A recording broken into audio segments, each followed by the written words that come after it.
felt this weightless. If anything, it's you that caused this. When I keep falling through my heart cracks, it's you that turns around this whole mess. I try to fight my way through darkness. If anything, it's you that stopped this. When I'm surrounded by the heartless, it's you that turns around this whole mess.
felt this weightless. If anything, it's you that caused this. When I keep falling through my heart cracks, it's you that turns around this whole mess. I try to fight my way through darkness. If anything, it's you that stopped this. When I'm surrounded by the heartless, it's you that turns around this whole mess.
Living by the wayside, distant thoughts are getting high.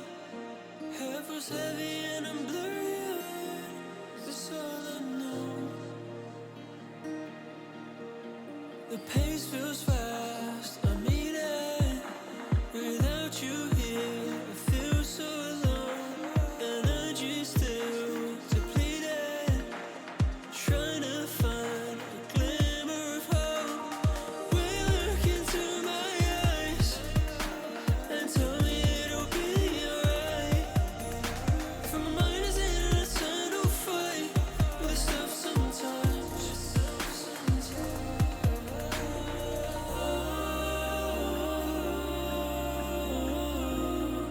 I wonder where you are tonight. I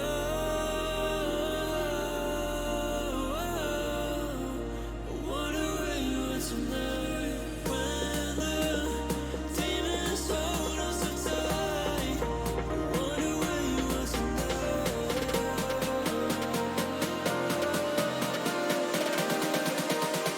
I wonder where you are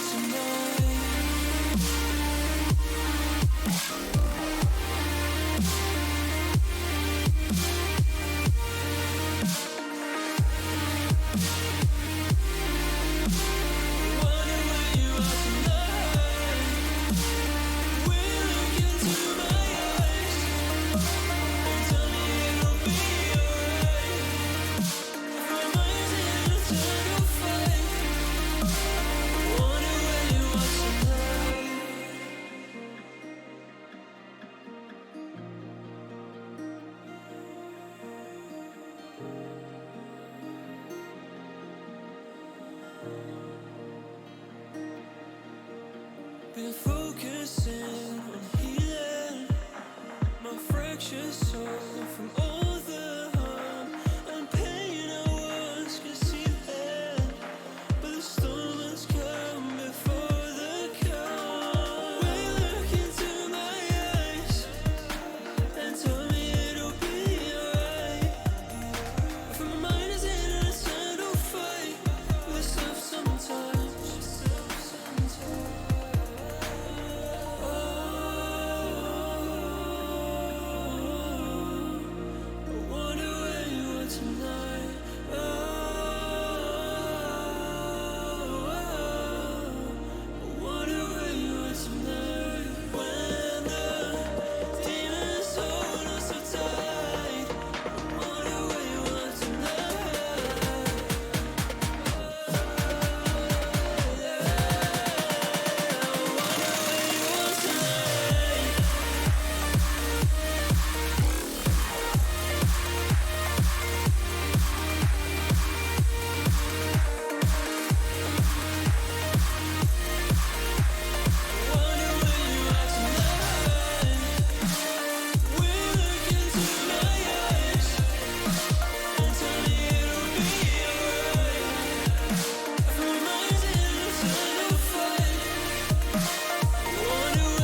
pace feels fast. I need it.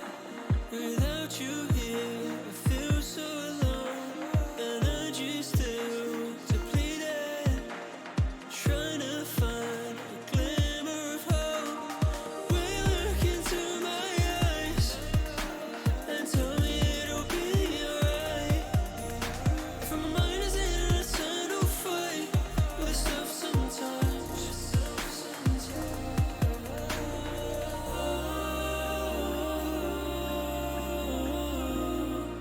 I wonder where you are tonight. I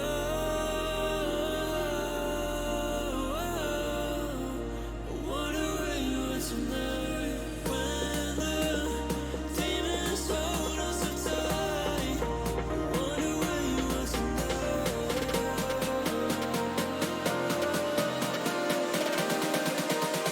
I wonder where you are tonight.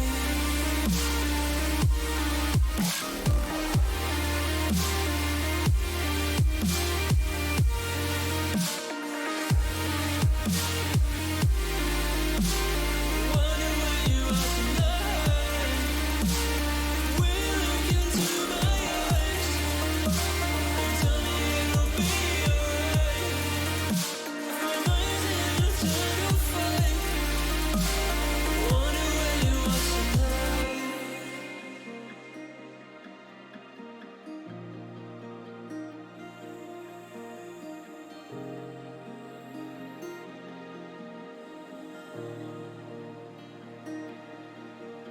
Been focusing on healing my fractured soul from all the harm and pain I once concealed. But the storm has come before the calm. Will you look into my eyes and tell me it'll be alright? If my mind is in an eternal fight with itself sometimes.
Welcome back, you filthy Valorant casuals, to week 4 of the Collegiate Valorant League, hosted by the Gamers EDU, hosted by me. I am your part-time host slash full-time bottom fraggin' Reina Main Queen Bee. Per usual, we have 3 super stacked matches lined up for you guys tonight. Kicking it off at 6 p.m. PST will be UCSD versus Purdue. What? Before we get into all of that high octane Valorant action that you guys came here to see, I did want to give an extra special shout out to MSI because we will be announcing an extra special giveaway tonight and in stream. Make sure you guys stay tuned for that. You will not want to miss it. I also did want to give a huge personal shout out to CEV Clear Eye View. They make blue light lenses for your glasses made particularly to block out all of the harmful rays that come from your computer monitor, your phone screen, on all the monitors and screens in your life. And personally, for me, as someone with a very high prescription and very nasty prescription, it is super nice because I stream and I game for 3+ hours sometimes, and it's nice to know, and it's like emotionally nice and mentally nice to know that I won't be facing any long-term consequences because of it. So just a huge shout out to them. Make sure if you get these guys, you tweet us because I want to see us be twinsies. And down below in our panels, you can find all sorts of more information on MSI and CEV and all of our other sponsors, along with exclusive discounts and offers made exclusively for you guys and you guys in chat alone. Down below, you can also find our social media. You'll find our Discord, our Twitter, and our Instagram. Make sure you follow us and you join the Discord so you guys can stay updated on when all your favorite teams play. And also, a super cheeky announcement, we just got new emotes. They're very adorable, very cute, and very perfect. So we hope that you guys enjoy them as much as we do. And now, before I announce your casters for the evening, well, introduce your casters for the evening, the all-wise, the all-knowing, funny man, and muted, I'm going to send you guys on a quick little commercial break, but don't go anywhere because we'll be starting soon. I'll see you guys in chat. Bye, guys. Don't allow them to break you. You're amazing the way you are. I can see those tears falling, but don't allow them to. Don't allow them to break you. You're amazing the way you are. I can see those tears are falling, but don't allow them to.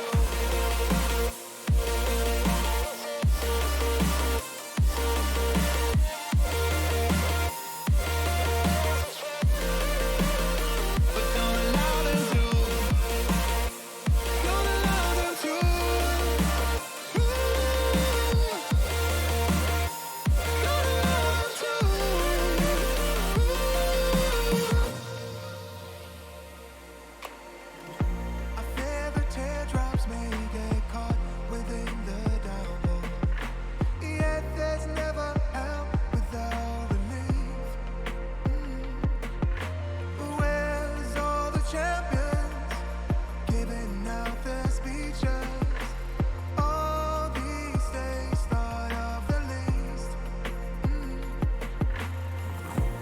Don't allow them to break you.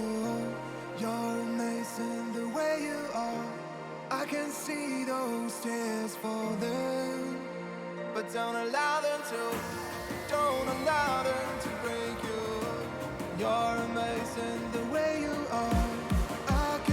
those tears are falling, but don't allow them to.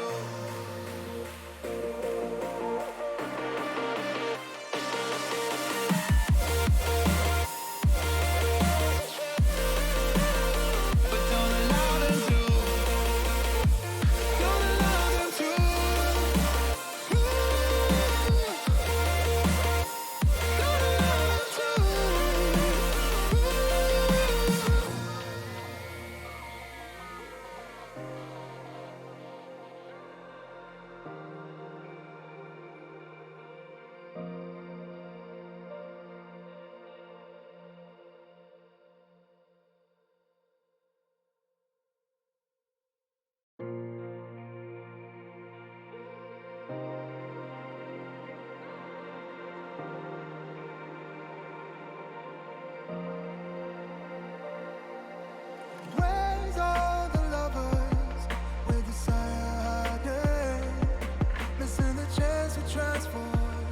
something basic. Where's all the mistakes? Making judgments from skyscrapers. All these days we stand against them. Don't allow them to break you. You're amazing the way you are. I can see those tears falling, but don't allow them to. Don't allow them to break you. You're amazing the way you are.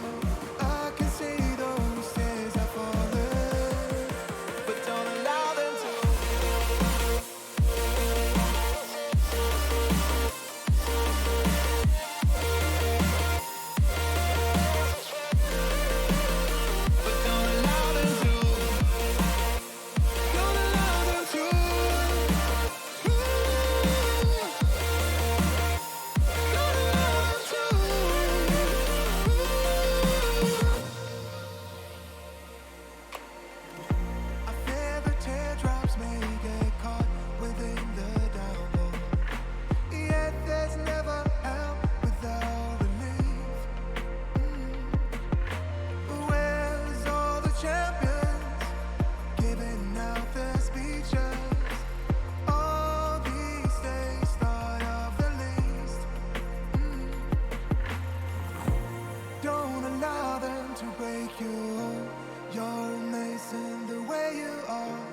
I can see those tears falling, but don't allow them to. Don't allow them to break you. You're amazing the way you are.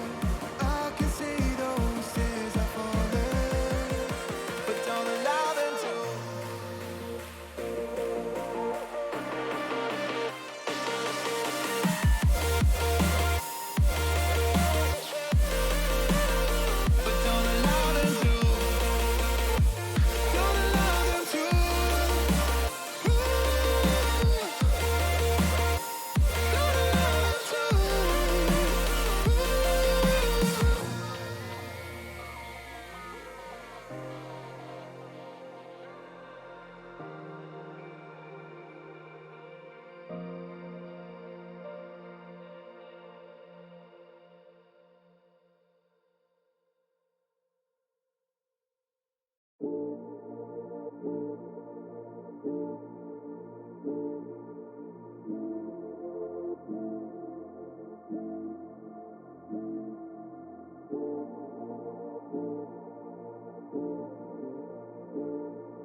You know I've never felt this weightless.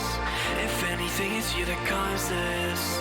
When I keep falling through my heart cracks, it's you that turns around this whole mess. I try to fight my way through darkness. If anything, it's you that stopped this. When I'm surrounded by the heartless, it's you that turns around this whole mess.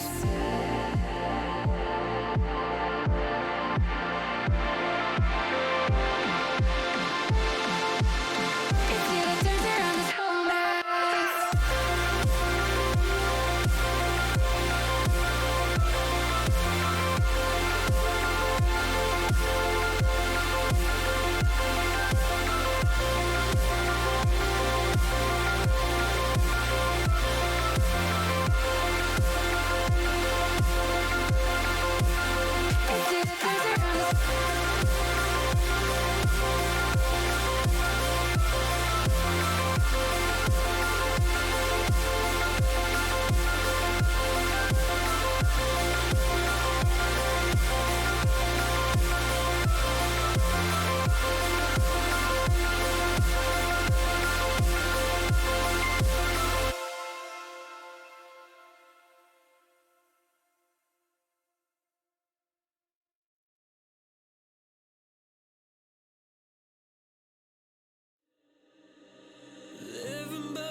Distant thoughts are getting high.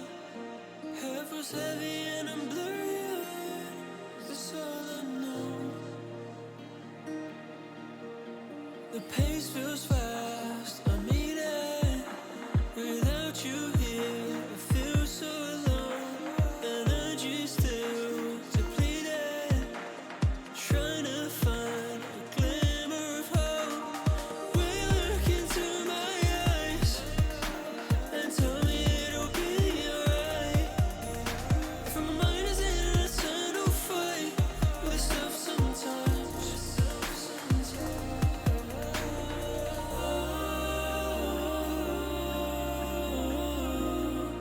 I wonder where you are tonight.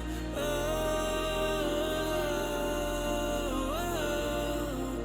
wonder where you are tonight. When the demons hold us so tight. I wonder where you are tonight.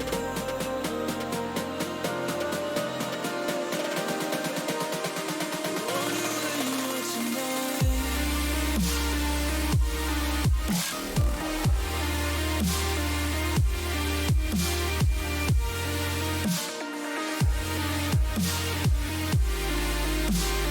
Wonder where you are tonight.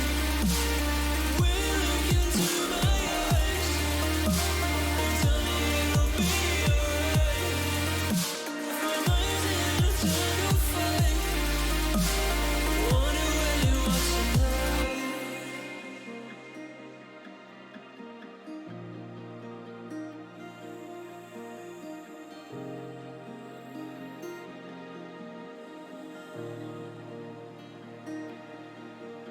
Been focusing on healing my fractured soul from all the harm and pain I once concealed. But the storm has come before the calm. Will you look into my eyes and tell me it'll be alright? If my mind is in an eternal fight with stuff sometimes. I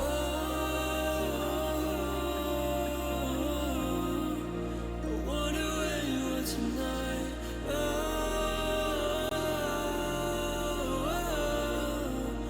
wonder where you are tonight. When the demons hold us so tight.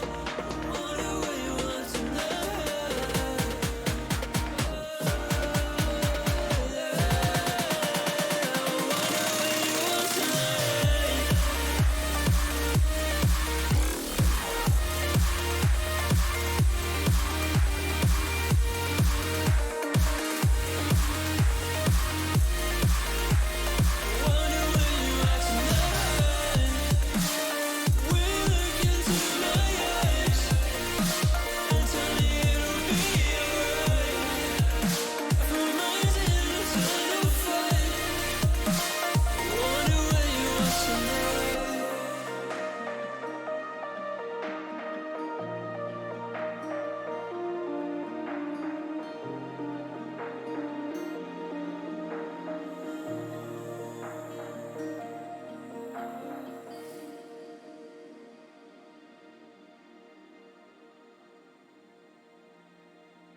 Living by the wayside, distant thoughts are getting high.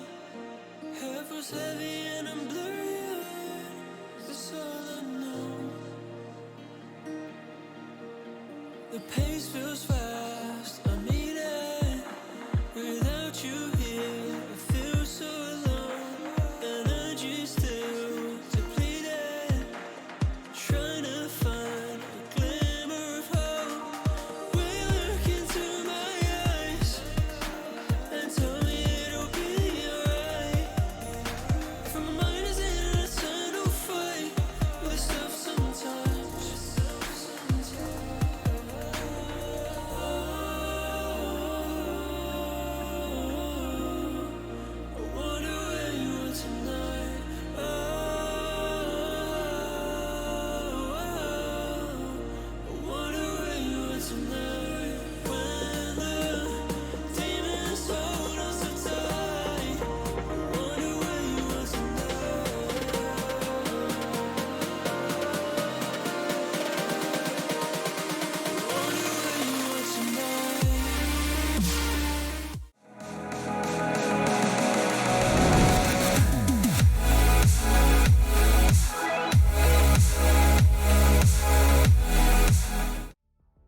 Welcome back, everybody, and it's about to go live.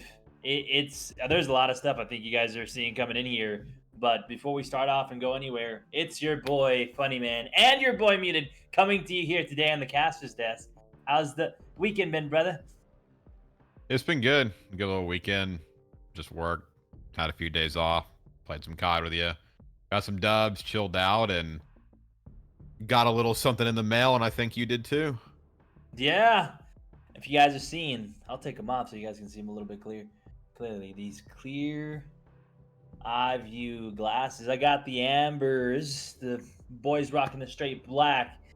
Honestly, I've been wearing these since I got them and got them a couple days ago. They're nice, comfortable, and they actually do help out a lot. I think they're even better than my gunner glasses that I had, because that's what I was sporting before. So, guys, if you guys are looking for some solid glasses, and I know that the discount's pretty generous as well if you use the Gamer EDU discount, all that can be found below, but go check out Clear Eye View. Get yourself some fresh swag, and you can look like one of us. You can look like you're going to be ready to cast a very high-intense Valorant match on a Tuesday night. So, I mean, if you want to get that type of look, or if you just want to be impressive, get yourself some of those glasses. But today we're going to be doing UCSD versus Purdue, and this is going to be a match to see. Purdue's been on one, and UCSD, I mean, the first time we seen them, Pierce, they also were a sight to see, so it's going to be a little bit insane. Yeah, and the interesting thing so far is, I mean, UCSD hasn't won a game in the season. We got that correctly. They're 0-3, and then Purdue's 2-1. So, I mean, this would be a better time than ever for UCSD to get one. I mean, I want to start off talking about, Purdue a little bit. I mean, 2-1, they had a couple good game wins. I think their only loss is to Hawaii. So, I mean, that's, something that could potentially be expected there. I mean, Hawaii, I think, to me, and potentially to you too, is just looking like the best team in the league right now. They're just clean on every possible level. But yeah, I mean, I think Purdue's just got a bit of an ice to them. Week 2 when we commentate them, they're in that match on Bind against DePaul. Not that they're going to lose it. They're down 10-4, and then they won 9 rounds in a row straight to win 13-10, being down 4-10 like that. So yeah, I think it's an interesting match. I mean, obviously I think Purdue is going to be the favorite coming into this. I don't think this is a map I've seen either of them play on yet. I haven't commentated Split in a minute because we've had, I think, Ascent, Bind, and Haven. Yeah, so we haven't commentated like a Split map in weeks. So yeah, it will be interesting to see how both of these teams play on it. Yeah, it's going to be interesting, like just seeing different setups, the way that everybody's adapting to, and what's going to be the new comps. I know we've been talking about some comps here earlier these weeks, but no, I mean, you're right, Pierce. It'll be a statement in itself for UCSD to win this match, and I think that's something that they're looking for. I personally haven't seen the standings, but if they're 0-3, I mean, we saw them in the WCS. They did really well. They performed. They outperformed in some categories. So, I mean, I wasn't expecting anything less. But this is going to be their moment, right? Do they continue 4-0, or do they beat Purdue, leave Purdue 2-2, and get one on the board to be 1-3? I mean, that's going to be the biggest deciding factor, and especially in this Immortal Conference going into playoff season. You want to be in a higher seed and qualify, most importantly. Otherwise than that, you're not going to get some of the benefits from being in those top seeds. What we saw last year, I mean, you got almost given 2 rounds, right? 5 rounds, and you didn't have to play extra games. You only had like 3 to 4 games before getting to semis. So that aspect was very, very nice. I mean, we're already into going on our 3rd week here, so our 4th week here, so we're getting closer and closer to that time. I mean, it's not super mid season, but we're getting there. So this is the time, right, where we need to see the teams absolutely pop off and make a difference in their standings, because it's going to creep on us faster than we know. Because like last year, it just felt like a blur, right? One moment we were gassing. The next moment, it was finals. Now we're here in CVL season 2. So, I mean, UCSC is going to have to give it all they got. Yeah, I mean, we're already week 4. I think there's what, like nine weeks in total if I'm looking at it right. Yeah, there's 9 weeks. I mean, basically you get to, Thursday's immortal matches, and yeah, you're halfway through the league already. So now's the time to, if you need to make a personnel change, get somebody different on the roster, or start experimenting with things. I think now's the time to do it, because I got to be able to figure out something. And I think a good start for them this map would be shutting down somebody like W Key, right? If we're gonna high out a specific player. Last time I watched Purdue, W Key played Reyna and was, one of those players that just would pop off round after round on Reyna. Right. I think we're, seeing a lot better Reyna play this season, and seeing, whoever gets on it just absolutely going off round after round. And W Key was a force to be reckoned with in the past couple of weeks when he played Reyna. So I'd love to see them start off with that. But something I'm actually interested to see in the lobby right now is if you look at UC San Diego, they got one player that's going to have to play on 109 ping. 109. I think I see them talking in chat, and this is maybe the best server overall. So it's the way, if you think about online play, the rest of his teammates looking great. Enemy team looking great too, but 109 ping. So I'll be watching out for Sif to see if he can make some moves, because if Purdue were to lose to a player that was playing on 109 ping, that'd certainly be interesting. That would, but that'd be, I mean, that shows the adaptability. That's getting used to a game where your bullets are there. You're going to be guaranteed at least ghost bullets. You're going to be guaranteed a little bit of lag comp in there. So to adapt to that mid game, or just be prepared for the ongoing obstacle, and that, I mean, it's known in the gaming community, we blame a lot of things on lag, but even we've seen top fraggers and many different titles play at pings like of that nature. So it'll be definitely interesting. It'll be a sight to see even, and if they start popping off, I mean, that's going to be awesome. Just trying to see that type of gameplay at that level. That is something that uh, it ain't easy, and it definitely is frustrating, but it's doable. It's doable. I think that they'll still have a shot at it because it looks pretty even. Even though the rest of the team looks like they're sitting about the 60s, and then enemy teams is around the same thing, 58. So rough 60. So it should be pretty even. They'll just have one player that's going to be a little bit disproportionate, but that's all. That's okay. That's okay. Yeah, as long as we're good. So yeah, I mean, it's gonna be a good map. I mean, we're clear having to restart the game here before we can get into it. But yeah, Split. I mean, Split's always been an interesting map for us to watch and see how teams play. It seems like, I don't know, some teams either just really, really excel on this map, or they just don't at all. So interesting to see. I mean, I think, Purdue going on the defensive side should be pretty good to start. But, how good will the defense be, and, how well can UC San Diego, get those rounds? Like we always talked about, if you're on that bad side, getting as many rounds as possible, making it hard, not, going down 2-10 or like 3-9, but, getting 4 or 5 rounds on the board. Yeah. It'll be interesting for me to see the strengths of the team, because we've seen a lot of teams like prevail over towards B or over towards A. Very few teams that can play both bomb sites there. And so the interesting thing for me is going to see, like, one, of course, I think the ongoing battle, whether you're offense or defensive sided, that's going to be one. We see that a lot. You see defenders just get railed sometimes, and all of a sudden the comeback starts like right near the end when it's 9-3 or 10-3 or 11, and however it may be, the comeback starts right there. So it'd be nice to see how it's going to go, if it's going to go back and forth, or maybe they're going to have a lot of life in the beginning. But I'm just wondering what bomb site they're going to favor. I think a map like Split, just knowing how to play it, doing the fakes. We've seen the rope plays, Ace here and there, playing top haven over towards A, getting the positioning that they needed to do. We've seen some great plays come out of that, so it's going to be really interesting just for us to watch these players go at it there. Yeah, looks like they're having to start the lobby right now, but I haven't had a chance to mention it yet, guys. If you do exclamation point giveaway down in the chat, you'll find something that could potentially very much interest you. We love it. Our title sponsor, MSI, big shout out to them for sponsoring us, is actually doing a laptop giveaway. So yeah, I mean, if you do, like I said, do exclamation point giveaway in the chat, there's a link to gleam.io where you can enter for a chance to win. I think it's an MSI, yeah, GF65 laptop.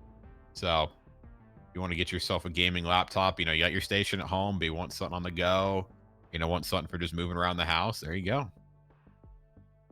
Yeah, that laptop looks beast, and to be able to win it, it's going to be crazy. Follow all the instructions that you guys have to do there just to get entries, and you can get up to multiple entries. So don't think that just plugging in, clicking on that link and plugging in one thing is going to get you one. Actually, it'll get you multiple. So, and there's ways to unlock even more entries, but make sure to stay tuned on that as well, guys. I mean, we're rocking them right now as well. Another big sponsor that is partnering with us as well as HyperX. Make sure to check them out. We're all gamers, as we know. We have a lot of needs when it comes to making our gameplay better. You guys can find yourself an assortment of items, anywhere from keyboards to mouses to headsets. So go check those guys out. Definitely let them know we sent them your way. And if you're a student, got a special surprise for you. There's a special link for you.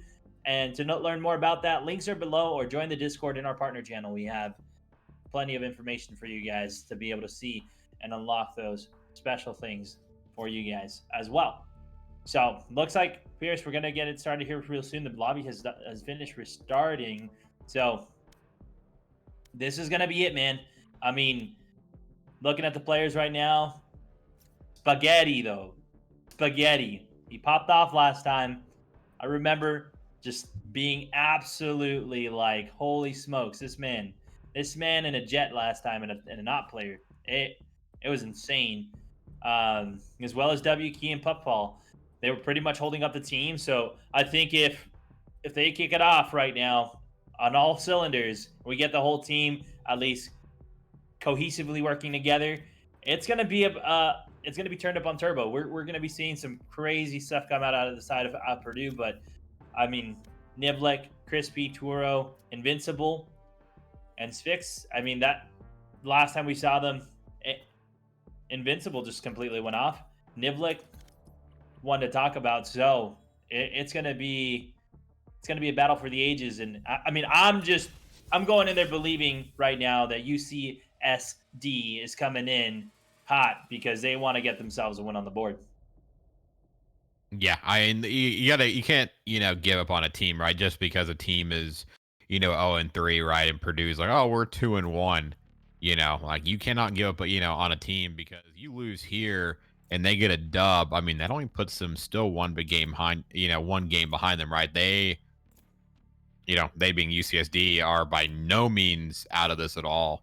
And now if they lose this week, then it just starts, getting worse and worse and worse. But if they can pick up that dub today, they can put themselves in a much better spot and on the way to a comeback in a better seed. So yeah, I mean, I don't think for 1 minute Purdue's gonna be sleeping on UCSD. And so now we get a chance to see that as we're hopping into the agent select here and see if we see anything interesting. Already gonna see W Key hopping on the Battle Sage.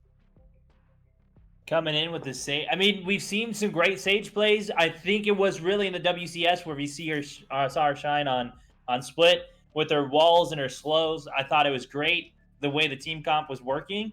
So this is going to be pretty interesting. But we've also seen, like you're saying, the Battle Sage as well come into play. Agent.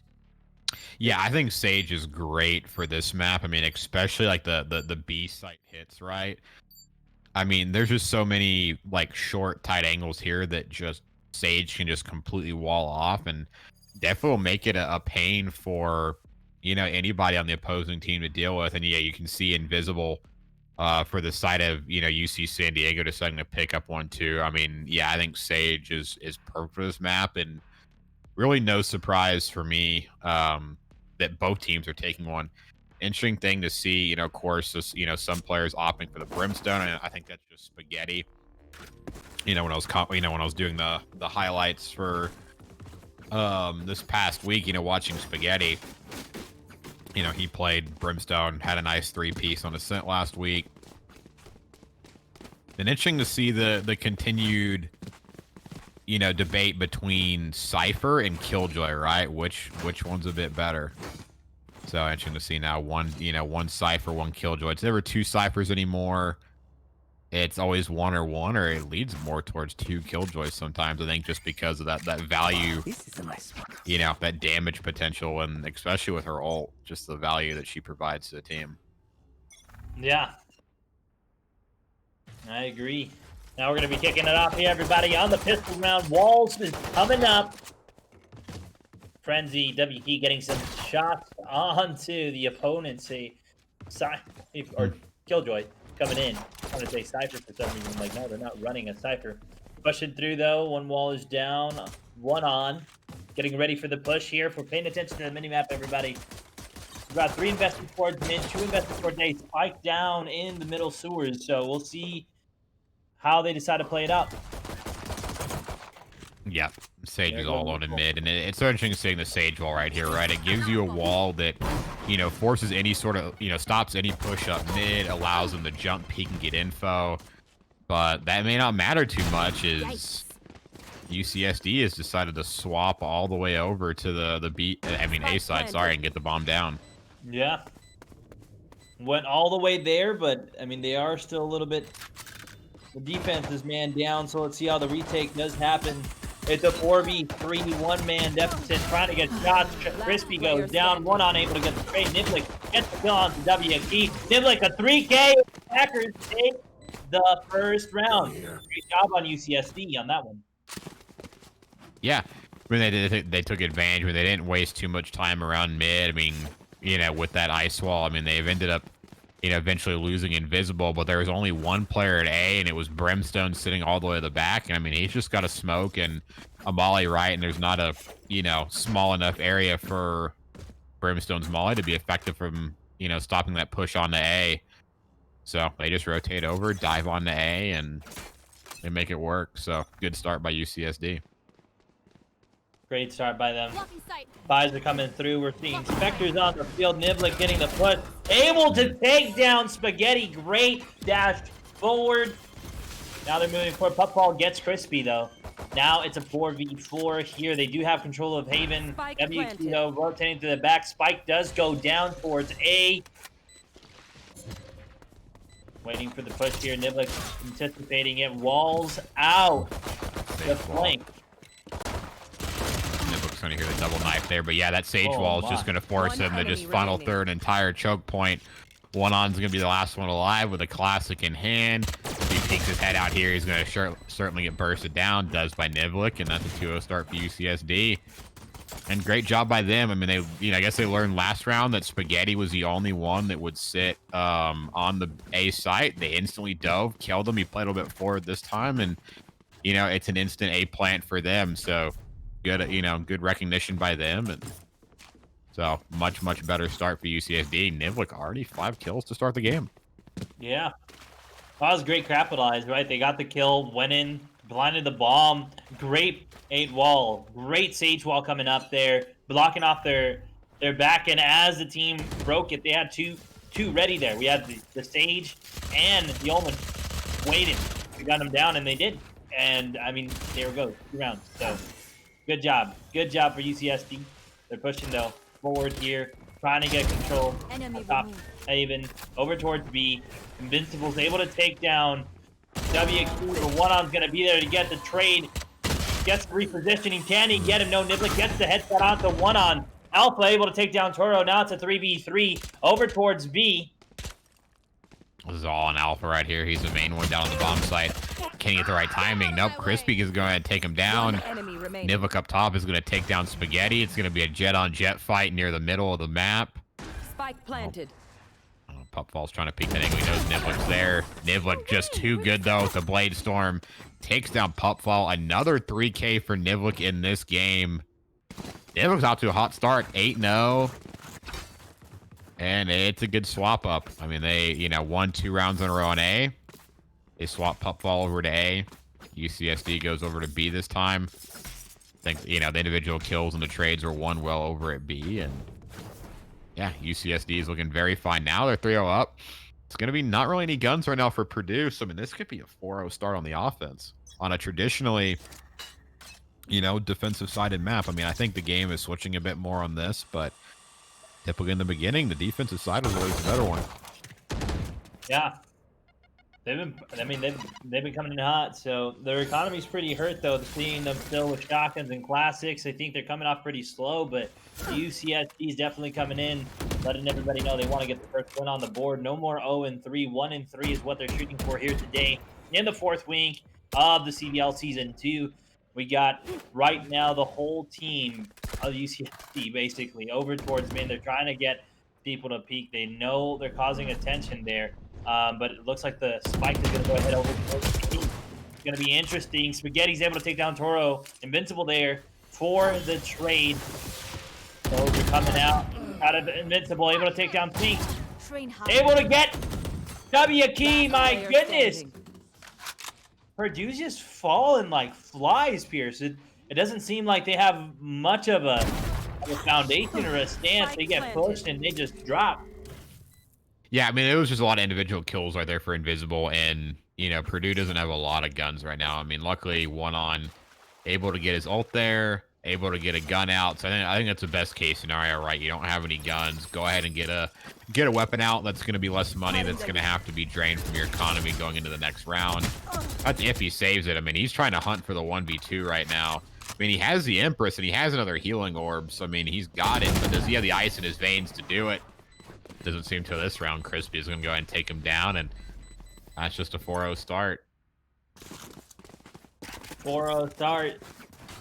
4-0. I mean, he had the ice in the veins to be laid down, though, so definitely cold on the ground, but now hopefully Warm getting up, seeing if he's able to counter him here soon. But it's a real slow start here for Purdue. It's not like them. I think we've seen them come off, you know, guns a-blazing, but maybe it is split. Maybe split's their bane. It's not their map.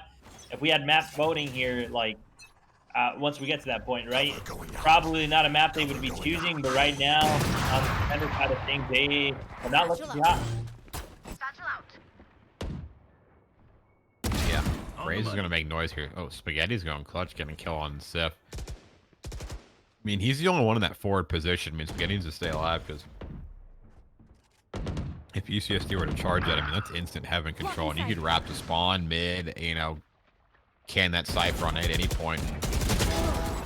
Spaghetti's dropped, but one-on's going to get a clutch kill, so it's going to be the first real man advantage now that Purdue's had. But Alpha's all alone on the A side. He's going to have to get some massive kills here. Alpha tries to hold it up. Invincible, though. This battle stage is absolutely going off and making work for the team.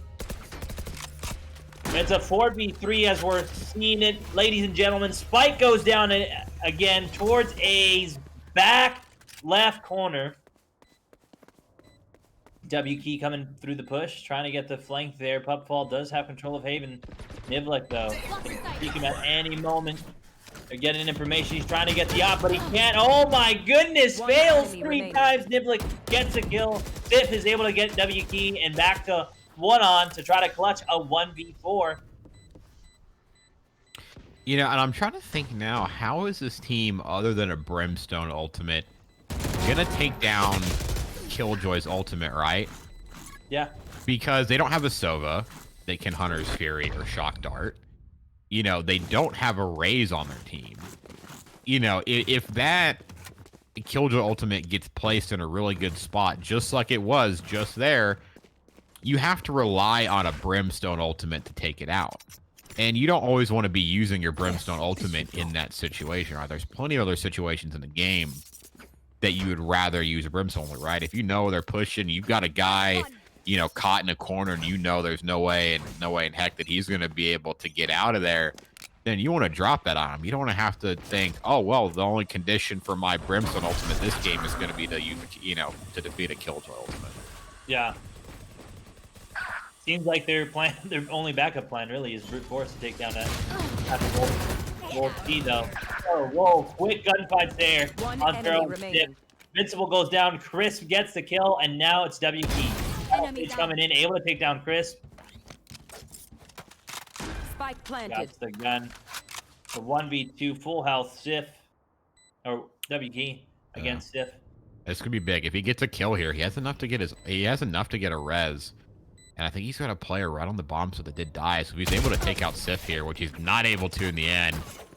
So that's going to be 6 rounds in a row for UCSD. I thought he might get a kill there. He reses the guy on a site. He's got a buddy right next to him. So worst case scenario, they trade out and they're able to, you know, get a dub. Or if he's able to get that guy back up, that's great for their economy. They don't have to spend as much. But yeah, just 6 rounds in a row. And I think all these attacking rounds are just being won by brute force. I mean, they're able to just, you know, pretty much dive on A now and take it. They've had, you know, one success over at B, but most of their time it's just been straight on to A, and there hasn't been much to stop it. Now you're finally seeing, you know, Alpha play on A site. You've got Spaghetti and Pupfall playing in the A heaven, so a little bit more to swap, but now there's nobody on B.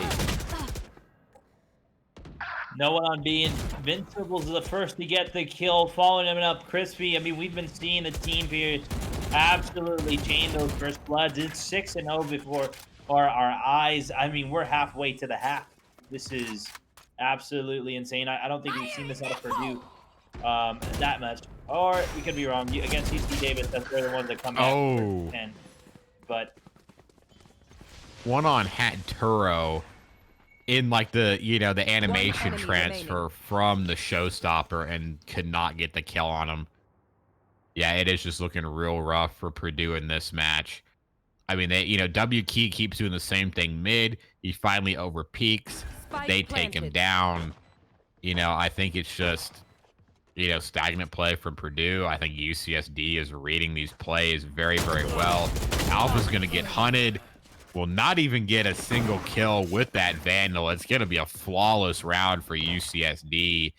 7-0 on attacking. This is dangerous. I don't think we've gotten to see a single, like, good or decent ultimate come out from Purdue in this half. I don't think we have. Because you've seen the showstopper, you've seen from UCSD, you've seen the resurrection, you've seen the showstopper, you've seen Killjoy's ult, you've seen everything, you know, practically. But I have not seen really any ult presence from UCSD. So I mean, they got 3 ults on the board. I mean, for Purdue, sorry. So I mean, they got 3 ults on the board. We'll be looking at them this round to make something happen with them. I mean, there's nothing on the side of UCSD for ults this round. They team shoot, though, the Sage Wall. Now they're in mid. One on in the perfect position to turn that corner and flip ahead. Slows go in as well. Perfect prediction from the side of UCSD. Niblick able to take down Alpha. Getting control off the top B heaven. Now, moving forward, WQ sees a Roomba able to knock it out. It is a 5v4 Spike situation, ladies and gentlemen. Spike is planted near the crate towards B. Spaghetti's presence. Oh my god, nice one tap on the Turo.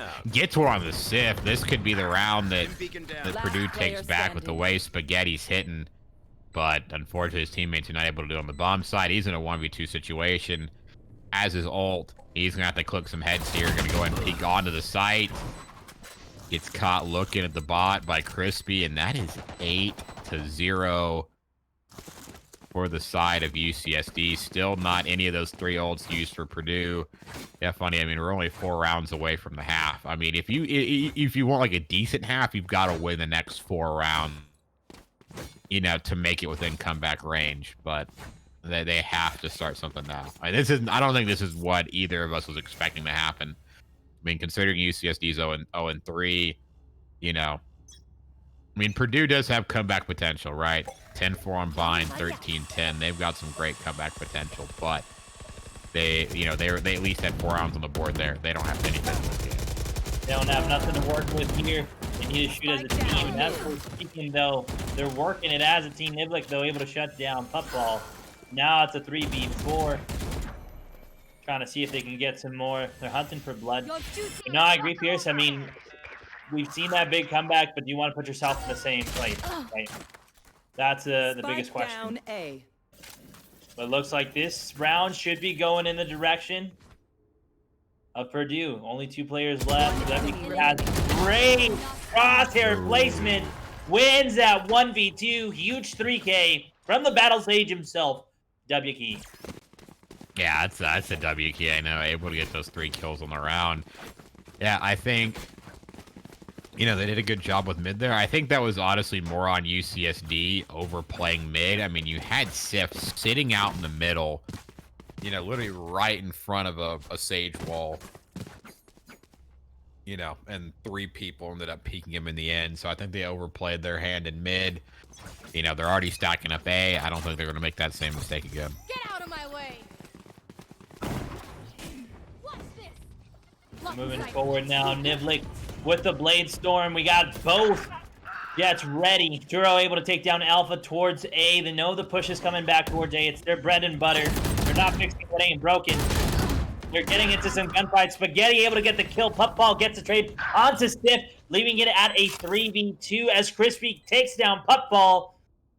Spike is down towards A. They got a phase wall blocking the entrance. Without escape, Flow comes down, and there is not much for WK here to do. One on, though, trying to get the kills over on the right side. Last player standing. Yeah, they know where both of them are. Yeah, Turo gets W key. Crispy wins his one-on-one gunfight. It's a good adjustment going back to A, not even playing mid. Great job by UCSD. Just, yeah, making that change. I mean, their adaptability is good, and they're looking real strong. I mean, yeah, Nivlik 13-4, Crispy 10-4. Everybody's getting the kills they need to be. Some assists coming through from, you know, some people a little bit lower down there on the leaderboard, and their economy is super strong. I mean, 5,600, 5,400. You know, it's going to be hard to break this economy, and there's only basically a couple rounds left. Yeah, I mean, actually, yeah, there is only 2 rounds left. It's 9-1 right now. If I'm the side of Purdue, I need the next 2 rounds. So if they let them right now end it at 11-1, it's going to be a very dangerous place to be. It's going to be a really hard comeback place to come on. One on, though, comes on, flicks over, gets Nivlik straight in the head. That was a beautiful challenge by him. Paul knows where one's at. We got the smoke coming in. Invincible's able to res. Nivlik able to take down 1. Spaghetti gets a trade onto Nivlik. Invincible takes down 2 now. Alpha comes in with a trade. Slow's coming out. Oh, wall! Blood able to get shut down by now. Unfortunate. Yeah, unfortunate spot there. Yeah, Invisible's able to get a res and 2 kills, so making a big impact on this round. But yeah, that bomb's going to be stuck in a rough spot. One on's going to find Turo. Alpha's just going to spray down Crispy through the wall. So there goes Purdue. Get another round on the board, and we're going to get the last round before the half. So we should be seeing full investment from both teams here. For the ult economy, Turo's close to another ult. Only 2 ults ready on the side of Purdue. So we should see some big ultimate usage this round to end off the half. I mean, there's not going to be a lot of thinking happening in this last round, as it's going to be a lot of engagements. We're going to see everything that they have to offer. Purdue's going to fight for their life for this last round. 9-3 is better than 10-2 for them. Turo, though, investing his utilities. Puffball putting himself in a position for the push. Able to try to get 1. Misses all of his shots and gets traded by Turo. Nivlik is pushed off over towards A. Can he get the kill? Yes, he can. Can he get 2? No. Spaghetti's sitting there in the stem. Oh my gosh. Crispy, though. It's a one-on-one. Invincible versus... Invisible's like looking like he's not sure where one-on is. Clutches the kill in the end, but yeah, Invisible's starting to look around. I think if, you know, one-on peaks a second sooner, he gets that kill, but that is so unfortunate for Puffball to get that spray. There is no way in the world Turo should have been able to get that rocket off and get the trade. He kills Turo sooner and stays alive. I think that goes 9-3, and they're looking in a much better spot, but the fact that, yeah, Puffball just sprays, misses most of the shots, does get the kill in the end, fortunately for him, but Turo still able to get that showstopper off. That's a couple times this game they've not landed shots on Turo, right? I mean, you had one on that dropped down from heaven. Had Turo coming out of his showstopper animation, couldn't kill him. Turo gets him. That fell there. So Turo definitely this game has gotten away with a few showstoppers that he should not have. Could not, but that's more practice than name labs. That's all that means. Turo's coming out. Puffball will get the kill too. Invincible getting the trade onto Puffball. W key staying alive. One on taking down Invincible. Now it's a 2v4. How the tides have changed in the man advantage. Nivlik staying up for the team with the frenzy, trying to see what his next maneuver is going to be as he tries to 2v4 the retake. This is what it's going to be. Like right now, we should be seeing some engagement from 8 and 3. We're seeing that Killjoy and Sage. Gunfight's happening, but unable to secure it, and one on peaks at the right time. Catches Nivlik off guard and able to get the kill. Yeah, much cleaner pistol round. Just was, criticizing Puffball about his aim. Gets 2 opening headshots with the ghost to start the round off. So big by Puffball to get those 2 kills and kind of make up for what happened last round, help his team get the pistol round on the board. And, that's the only thing that starts some momentum for them because, UCSD got the pistol round. They never looked back. Won, 8, 9, basically 8 rounds in a row. So, yeah, I mean, basically, Purdue's going to need to do the same if they're going to want to have a shot at going to overtime or winning the game. Nivlik, though, comes in with the shorty, gets one. Alpha and Puffball able to get another. Trades are coming in there just clean. 2v2, 1v2. All left up to Turo now. They made it dirty, though. I mean, they went ahead and stacked A. They're playing in the smokes.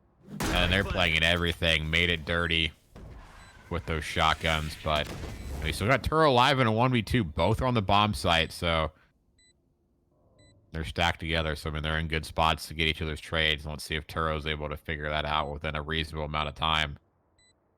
He's going to go here, 1v2. Only has a classic in hand. Does have a nade in the satchel. Has some mobility. Has some corner clearing capabilities right here. He looks to the right. Not able to get one-on-one actually has a not a Vandal, I'm sorry, a Phantom this round. And they invested real heavily, but it turned out into their favor. We've seen the investments come in. That's good. But you just got to make sure it goes on to favor. Investing too soon can ruin the economy in the long run.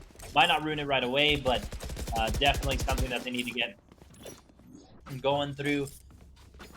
It was just interesting to me, though, that Turo wouldn't stop to try to pick up a Spectre. He had a Spectre a clear advantage for himself and be able to challenge for something other than a classic. But, I mean, that could be a minor. That's something minor, Moving on to the next round. We got investments. They got Phantoms. They got a full arsenal, so we should be seeing some changes happening here to the scoreline real soon. Yeah. If they're gonna wall off mid like that, yeah, I'm glad to see that the Jet's ready to look at heaven, because they're gonna wall off mid. I mean, either they're gonna have to attack it here, or they're gonna just take that as a straight opportunity to push A. Looks like they're all just gonna be huddled in that corner. The Sage or the Slow Orb's gonna hold them off just a little bit longer. We got raise nades and everything dumping out in that hallway. One on though. Thankfully not an inch closer, otherwise he could have been dead right there. 81 HP. He is hurt. They're waiting for the push. Information's coming out. Not much is being invested over towards A, but the spike, if we're paying attention right now, Sage is taking it straight over there. Sif, though, able to take down one on the 1 weak player from the side of Purdue. Invincible, position himself. Knows one is there, gets the trade of the weapon, sees that happen. The peak is going to happen now. But if it wasn't for that one, 30 seconds left. And if that Jet's able to clear, and they know the rotates on. A Heaven's completely open though, but Crispy able to take down one, was the lone player defending A. So let's see what Nibble can do here. He's about to run straight into one. Oh my god, he gets spaghetti. Invisible's there for the trades. Puffball has a 1-on-4, trying to flank the spawn on 10 seconds left. They're already looking at it. They're ready for the flank. The awareness is just there on the side of UCSD. 11-4. As soon as they get the gun round, they win it. That was beautiful to see there. The awareness, the understanding, the information that was given in that game was just beautiful. The way it was acted on, beautiful. So, I mean, great job. Great job. on the side of UCSD for taking that. Now putting it to 11, only 2 rounds away from taking their first win of the season. And what a big first win for them, too. I mean, they start off 8-0. You know, they're now 11-4 in the game. For the most part, it's been a really, really solid game. Super impressed with their attacking side on split. And this is great for them. A great outlook if you're a UCSD fan. Satchel out. And they push forward. They know one is there. Niblik is ready. He has an entire team in his hand. They get the kill on Toro. Niblik gets the trade, though. Last player Now the standing. 2v2, 1v2 now. Crispy, it's all up to him. Yeah, I mean, they're going to go ahead and go on over to B. Bomb's going to be planted down. Yeah, Alpha and 1 on both on the site. Crispy all alone. He's able to make it up towards top Haven right now. Spike planted. That'd be the better play, but no, he's actually going to go ahead and put down an alarm bot to hold the flank. I mean, funneling through here could be dangerous, man. They're both looking at top at the heaven parts. I mean, he's able to shoot the camera. They should know where he's at. Doesn't win the gunfight. 1 on has actually been a lot better this half with his aim, and that's a good thrifty round. I mean, UCSD picks up the gun round. You know, the first real major buy point for them. But Purdue takes it right back, and finally we're going to see an op in the hands of Pupfall. Yeah, UCSD's economy not looking too good this side. I mean, yeah, that'd be 3 shotguns, couple pistols. Got a full arsenal for the side of Purdue. Op coming out. And this could be dangerous finding. We've seen it before. 10-4, like I've been mentioning a couple times on Bind. And they're down 6 rounds there. They're down 6 rounds here right now. Still doable.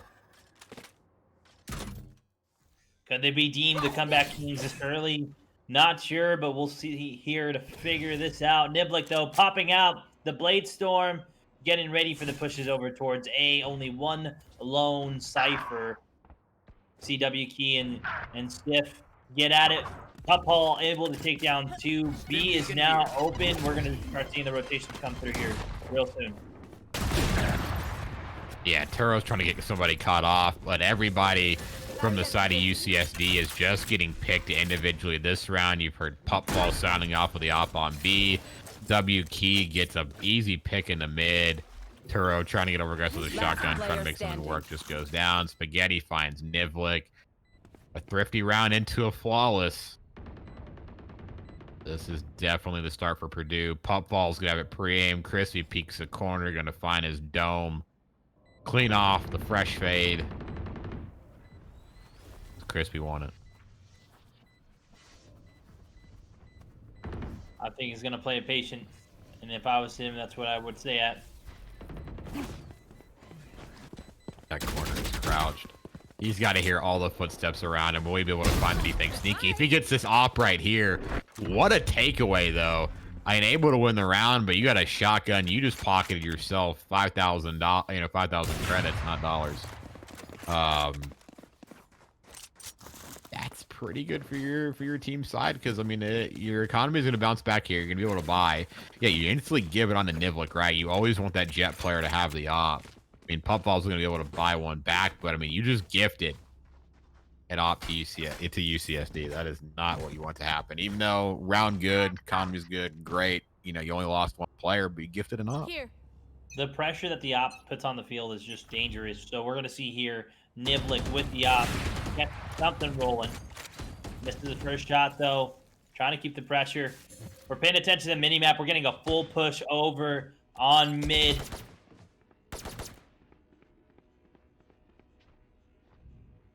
Looks like they're starting to rotate. They're going to go through ropes. Hopefully we have people paying attention. And yes, we do. We have Toro right next to the side of ropes. So we should be hearing that here real soon. Gunshots go off bottom ropes. They know exactly where one's at. Can he get the kill? No Alpha. Gets the kill onto Toro. First blood goes to the side. Purdue. Trades are coming in. 3v4 as we know it. Control up top A Haven goes to the side of Purdue. Spike Spikes to be planted. Last player standing. Yeah, Purdue is just doing an excellent job at winning these one-on-one gunfights. And something I was watching there is Turo's crosshair placement. And it was just a little bit off. I mean, he swung from like the left, like middle half of Alpha's body and then swung diagonally to like the left side of his head. It just completely missed everything. And, you know, looking at Purdue now, it's just the one-on-one gunfights they're winning, they're clutching up on. So, you know, a little misstep by them earlier, losing that round. But other than that, they're still soundly on the way to trying to get this game tied up. Slowly but steadily. It does look like UC Davis, though. It is a little bit jambalaya. They're not too sure of what's going to be going on, but hopefully that does change for them. Invincible ready to put up the wall, getting to get that high ground, even on top Haven. Great play using his walls to position himself in a perfect headshot range here if they do decide to push mid. We're paying attention to the map. They're playing it very passive from the side of Purdue. We got two stacked over towards B, getting close and getting ready to push. We do have Toro watching that entry, and we should be seeing a push here towards B Haven real soon. Yeah, it's a real spread offense right now for Purdue. I mean, there's only one player playing A. The rest are spread mid. So they're going to try to push mid here. There's three players that are ready and waiting. And I mean, Invisible with a shotgun boosted so high. I don't think that paranoia might have went through somebody. But Invisible's ready to shotgun. But W Key is even more ready. Gets an instant headshot onto Invisible. One on is there for the trade. Turo just doesn't have the gun in hand. Alpha catches Crispy rotating. There is just nothing UCSD can do right now. Sifex in a 1-on-4 situation. Spaghetti knows where he is. Sif has had strong aim all game long. We'll be able to get him a gun here, but it's going to take a lot of aim. A lot of missteps from Purdue to lose this round. But he's down to a 1-on-2. I mean, he's making it. He's playing through the smoke. Hop gets him in the end. Funny, they're only down 3 rounds now. We're down to 8-0 to start. It looks like they were better. It reminds me of a classic optic story, right? The loser bracket runners. Right now, it looks like the comeback runners for us, at least in Valorant Purdue. We've seen them last week, no, 2 weeks ago, coming back, doing it 13-10 against UC Davis. Now we're starting to see the comeback, right? From absolute 0 to 8-11. You're right. They're closing the gap 3 rounds away. Now they're tying it. Turo just gets picked to start. Yeah, you can see the pressure the op is just being put on. I mean, Pup getting the opening 1. Nivlik, though, getting an instant tap. Players are getting a lot better at these sheriffs. You're seeing the power they have with these instant 1 taps. Last player standing. And yeah, UCSD just has no guns available from this round. I mean, sheriffs still mostly no match for Vandals and Phantoms.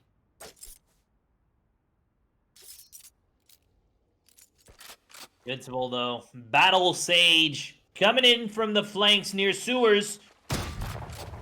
Almost Invisible's gets chasing him. off. He wants a gun. He wants the op again. Can he get the op back? He's only 5 HP. He's probably going to get mollied to death. He will. Able to take out Invisible, but that op should be still in good hands. Actually, I'm sorry, takes down Football, but yeah, 2 rounds down. I mean, yeah, like you said, Purdue is just 10-4 week 2 right now. 10-2 this week, an even bigger deficit. I don't know. Maybe they just play better when their backs are against the wall, right? Maybe it forces them to be, you know, their best selves on alert and focused, and they just love a good comeback.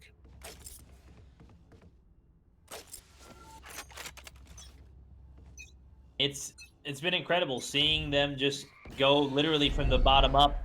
Has been awesome to see here. Like does get that paranoia, flashbanged actually from the arena, and now goes. Fortunately, they lose their op player. It's gonna be up to Sif. Puts out the paranoia and some smoke. 1-on's gonna go ahead and sit in it. This is gonna be a very dangerous spot for the side of Sphinx. He picks up though that op, and let's see what they're able to make happen. Invisible able to take down 1-on though.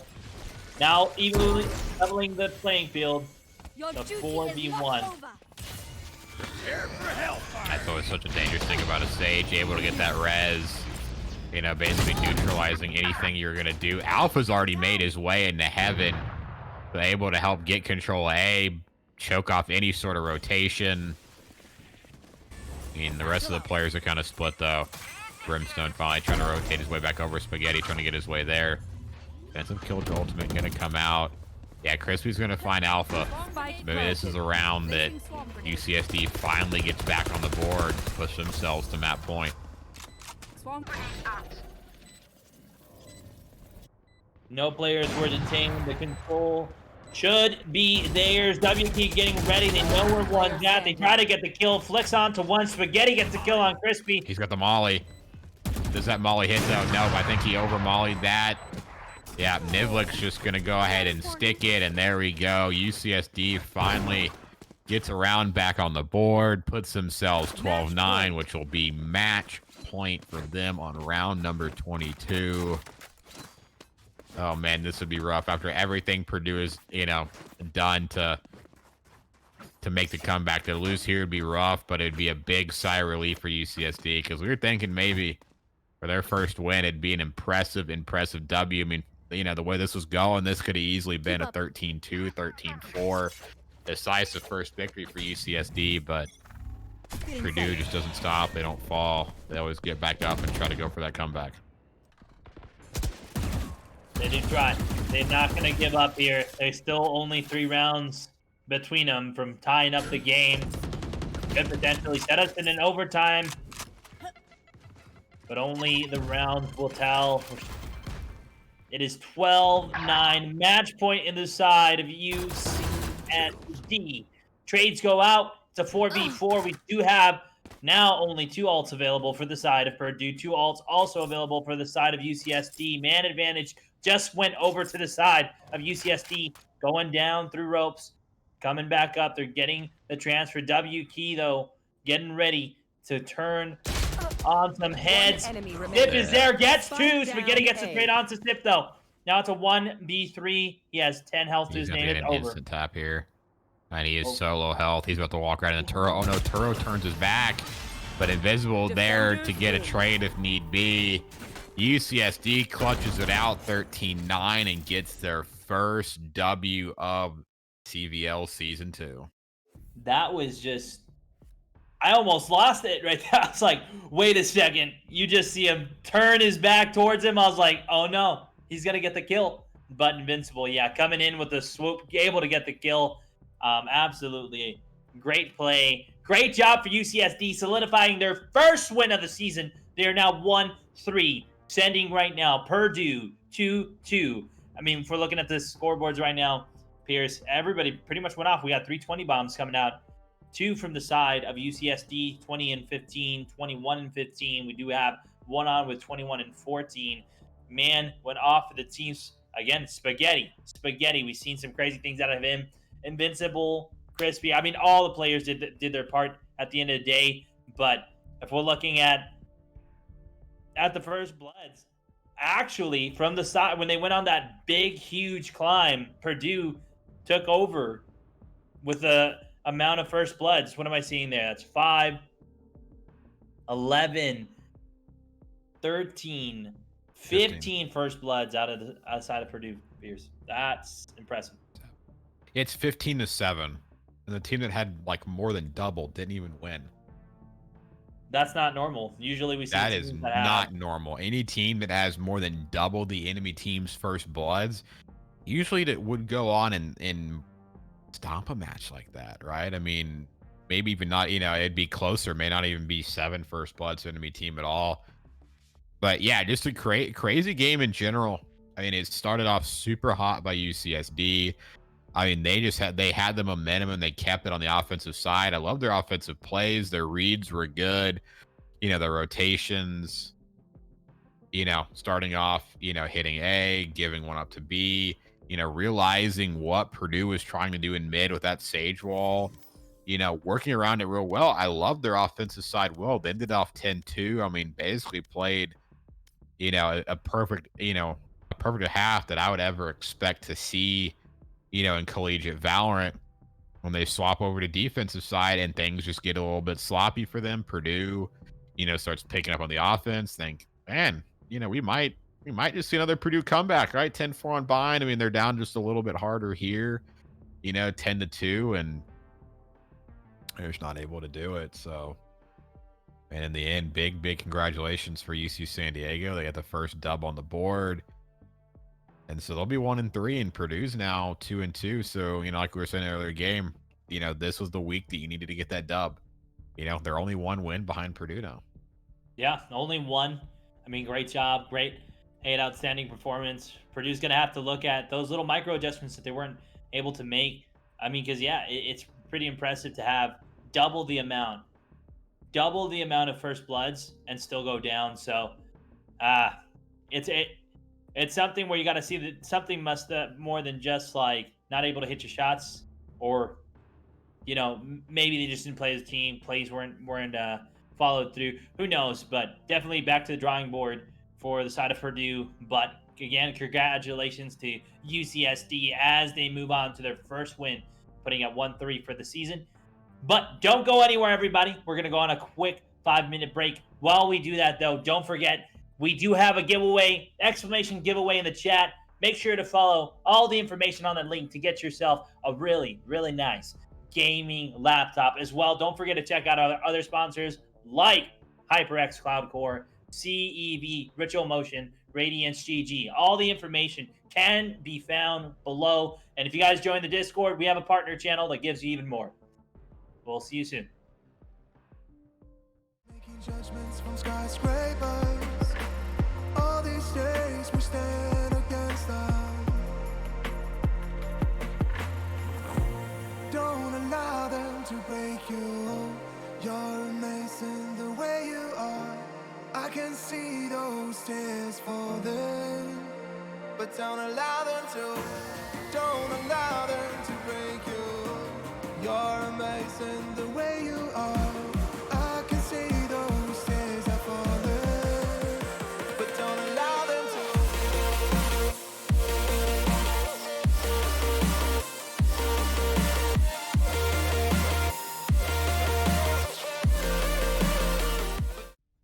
Welcome back, you filthy Valorant casuals, to week 4 of the Collegiate Valorant League, hosted by the Gamers EDU, hosted by me. I am your part-time host / full-time bottom fraggin' Reina Maid Queen V.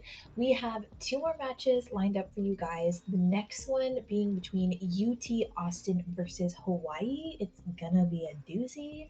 But before we get into it, I did want to give an extra special shout out to MSI, our title sponsor, because if you type in chat right now, !giveaway, you can enter for your chance to win your very own GF65 MSI laptop. The raffle ends on March 23rd, so make sure you enter now while you have a chance.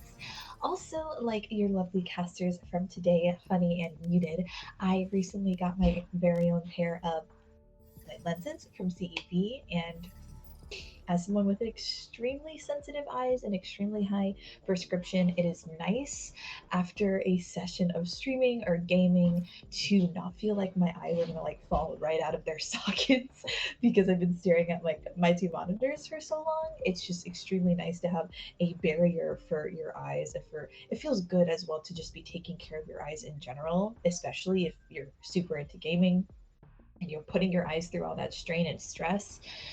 And just a big shout out to all of the other sponsors that I didn't mention tonight: HyperX, AIM Lab, Ritual Motion. Thank you, guys. In the panels down below, you can find out more information on all of our sponsors, along with find exclusive discount codes and offers made for the for the CVL family and the CVL family alone. And down below, you can also find all of our social media here at the Gamers EDU. Follow us on Instagram, on Twitter, and make sure you join our Discord so that we can keep you guys updated when your favorite teams play in the CVL. Also, exciting, we got new emotes. We love them so much. They're super cute. We hope you guys love them as much as we do. And now, before I pass it over to your lovely casters for the evening, the all-wise, the all-knowing Funny Man and Muted, I'm going to send you guys on a quick little commercial break, but I will see you guys in chat. Bye!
You know I've never felt this weightless.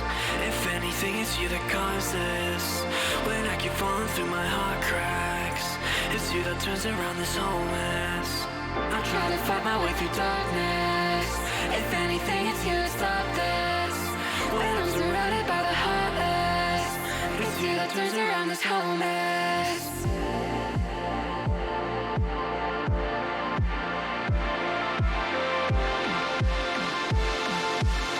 It's you that turns around this whole mess.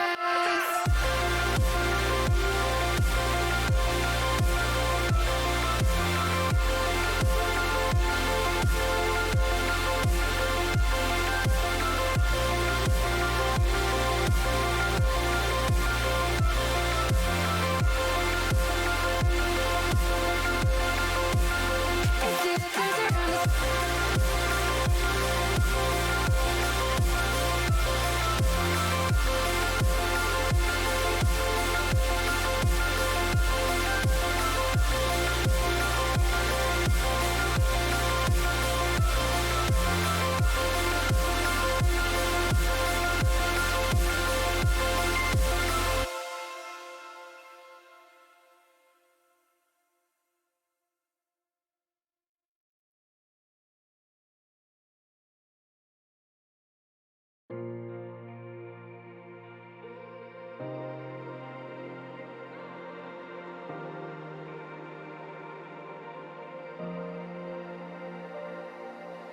Where's all the lovers with desire hiding?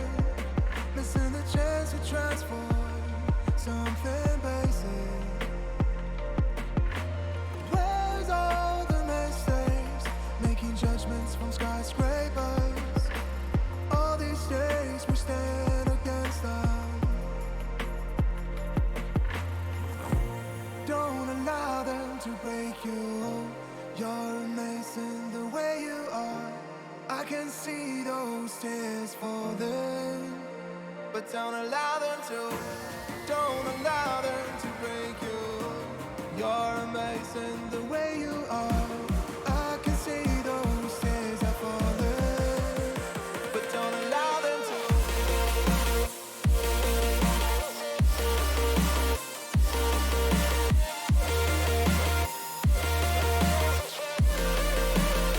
But don't allow them to. Don't allow them to.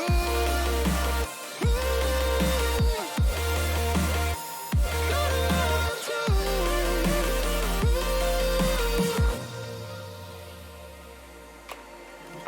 I fear the teardrops may get caught within the downpour. Yet there's never help without relief. Where's all the champions giving out their speeches? All these days start of the least. Don't allow them to break you. You're amazing the way you are. I can see those tears falling, but don't allow them to. Don't allow them to break you. You're amazing the way you are. I can see those tears are falling, but don't allow them to.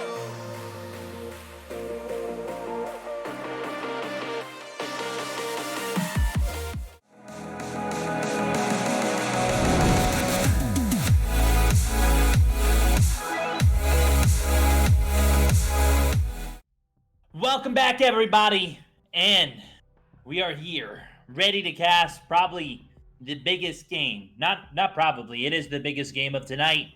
We have to ourselves, ladies and gentlemen, Hawaii versus UT Austin. Now, if you don't know why this is going to be probably one of the biggest games, this was actually the WCS Grand Final, and this was a battle to just that you guys just need to see. Teeth, blood, everything was all out on the floor, and Hawaii came out victorious. Now, here they do meet again. Hawaii, UT Austin. Revenge from the side of UT Austin, and nothing but stature coming from the side of Hawaii to keep their reigning champ hotness going. Are you excited, Pierce? I am super excited. I mean, both of these teams are absolute beasts. You know, last week we saw amazing things out of Hawaii. I mean, we saw Sap almost get a triple kill with the op on Ascent. You know, the rest of the team cold going off on Reyna. You know, we've seen great things from the side of UT as well. I mean, Hawaii's 3-0. I think has to be our only undefeated team in the league, unless, hold on, checking Arizona State. Nope, Arizona State lost. Checking UC Davis. Actually, they've lost too. Yeah, I think Hawaii right now stands the only undefeated team in our league. UT 2-1. So, I mean, yeah, that was a great point. You know, WCS weekend 1, right? These teams got qualified right out of the gate. I remember just thinking of the name Hawaii. I was like, Hawaii. I'm like, you know, what good's going to come out of that university, right? Because you think about like traditional sports, it's like UT, you know, pretty decent overall. Hawaii, but I mean, esports is a whole different world. They've been impressive. They've been super on fire, as well as UT. So this is going to be a banger of a series. This is going to be absolutely insane. I'm expecting one of the most high octane gameplay that we've casted up to date. Because now, I mean, they qualified, right? Back in the day. So back in the day of the WCS, which was only several weeks ago. But, you know, how that worked. If you're in the top 2, you're instantly qualified. You're just really fighting for whoever's number 1 and number 2 at this point. Now we're in the Immortal Conference. There's a lot more at stake. So both teams have a bone to pick with each other. And it means everything who comes out winner and loser out of this match. So we shall see how both teams go against each other. And we'll see the champion select. We're getting another Battle Sage coming out. Pierce, we're seeing that a little bit more prevalent here now. On to Split. Now it's all dependent on what we're going to see out of the side of Hawaii. It's almost a mirror comp, right? We do have a Breach, an Initiator, and then we have a Raze. It's pretty much the difference there. And a Reyna. So, wow.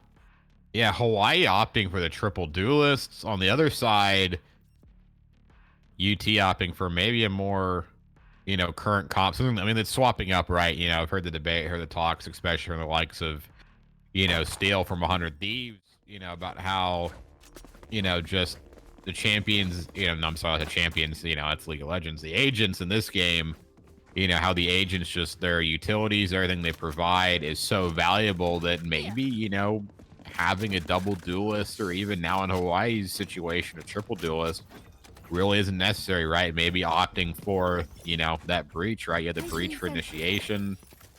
You know, you got Sage, which, you know, we've seen last map how, you know, Sage was pretty huge on this map. You know, Killjoy at the Omen, Jet. I mean, it's a pretty solid comp for UT. Triple duelist. Will be very, very interesting to see how that plays out for Hawaii. I mean, if any team in our league can do it, it's going to be Hawaii. We'll definitely see how the turnaround does happen here. We're getting the push in right away, trying to get control for B Haven, and this is going to be interesting. Mike coming in with the frenzy, making some noise. They know that they are there. UT is ready. Oh, but Techni's in a great position. The Omen smoke comes out, loses all the sight. Yeah, I mean, he could be such a good spot, but that frenzy is just too good. Sap's already made his way up to heaven. Hate control has already been split wide open. And Hawaii looking such a great position to get this bomb down. And we'll find one kill over onto the Raze player, but I mean, it's heaven control. It's A-site control for the side of Hawaii. Spike is down. Sap making a work with a classic. Almost gets one. Rod able to get the trade, and one starting off wide. That was an impressive round. I mean, most teams, right, in pistol rounds, what I've been seeing lately is they've been opting for the automatic pistols, not even going for ghosts. We had a team, basically one frenzy out there, nothing but classics, and they absolutely just demolished the other side of the team. I mean, that's pretty impressive. Just opting for one. We did have the other side, a little bit of mixture between both, right? I had Friends, East Coast, and It's Classics. making The investments were made differently. But, I mean, I think from the thing that stands out the most is that I saw mostly Classics in that round on the side of Hawaii, and they knocked down all of ET. Yeah, that's all I needed was their pistols that round to start it off, and I mean, Sap was great play, but Pierre is all alone here on the B bomb site. As soon as they got spotted out, they knew they had to rush. They knew the potential rotation comes in. But I mean, as soon as they've gotten on the B, they have not stopped. They're pushing spawn. They're pushing heaven. Mouth is going to find 2 kills, but Rod answers those 2 kills right back. And as soon as the round starts, it's almost over instantly. I mean, it was good. It was good information there by Pierre. I mean, he saw 3, but rotation just wasn't quick enough from UT.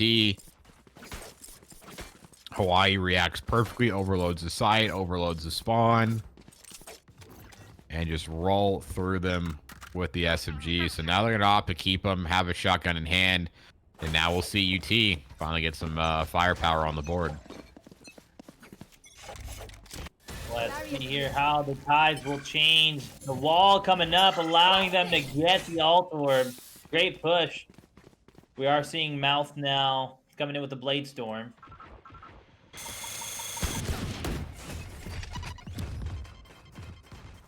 Pushing up slowly.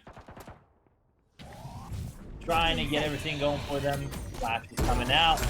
Pushing in. Trying to Oh make no, a move. Cold. I think that satchel, did that satchel blow him into the wall? I don't think so.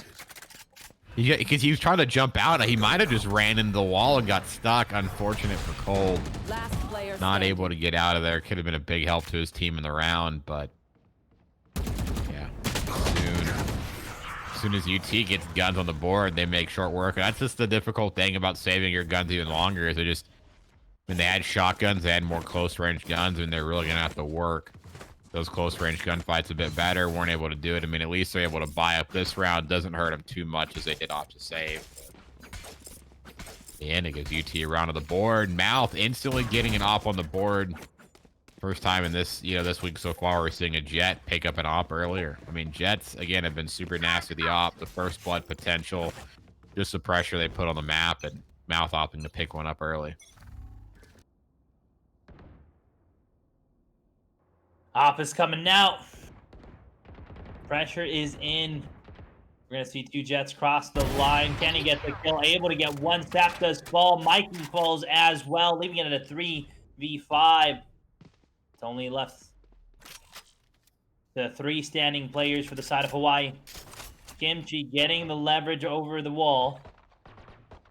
Turret's destroyed. He's going to get that flash going through and be able to make something happen for himself. But Tess no. is looking. Almost saw Kimchi there. Kimchi does get the flash off, though. Is going to make the smart move and decide to back off. But I think this is where Hawaii decides to take their 3 players, rotate through heaven. But they're about to get crossfired by Mouth. I mean, that Omen player and Mouth are both still there, but good flash gives them time. Techni, though, not able to find 2. Does get 1. Mouth repositions, takes down Tessid. Yeah, and Cold Cutie's flash. Stuck alone in a corner. Not in the best of spots. Walk by. Mouth with a great op flick. 3K on the round. UT down 0-2. Ties it up 2-2. Gets it going as soon as they get the gun. As soon as they get Mouth with the op in hand. Or should I say op in mouth. Does good. That was great plays from the side of UT, tying it up 2-2. The game's already going to get heated here, so you know the game is not going to be ending anytime soon. They're going in, and they're going for the long run. Hold our ground. Now it looks like, let's see, Hawaii's going to set up a little bit of an A hit here. I mean, it's potential with how far back some of these teams sit their players on defense. It's going to be more up to a great rotation. Sap's just going to hold the W key and go straight to the spawn. And this could be lucky, but no, there's a Techni's waiting there in the corner. Sap doesn't find a single kill with that Blade Storm. Does throw a slight bit of damage down on the Pierre, but not get a kill in the end. So this could make things a much, much easier retake for UT. Gold ready with the shorty, trying to get the kill, able to get the kill on the Kimchi. Tekken gets the trade on him. Oh, the flick! One enemy remaining. Wow. Oh, my. You are seeing great Reyna play right here. I should say electric Reyna play. I mean, had a shotgun to start, able to pick up the op, snap the headshot in time, heal up, snap on the other player on the bomb site. If you're a Hawaii fan, give some easy claps in the chat for Cold Cutie. He just made that look easy as can be right there. Super clutch in that situation, super calm. Made it work.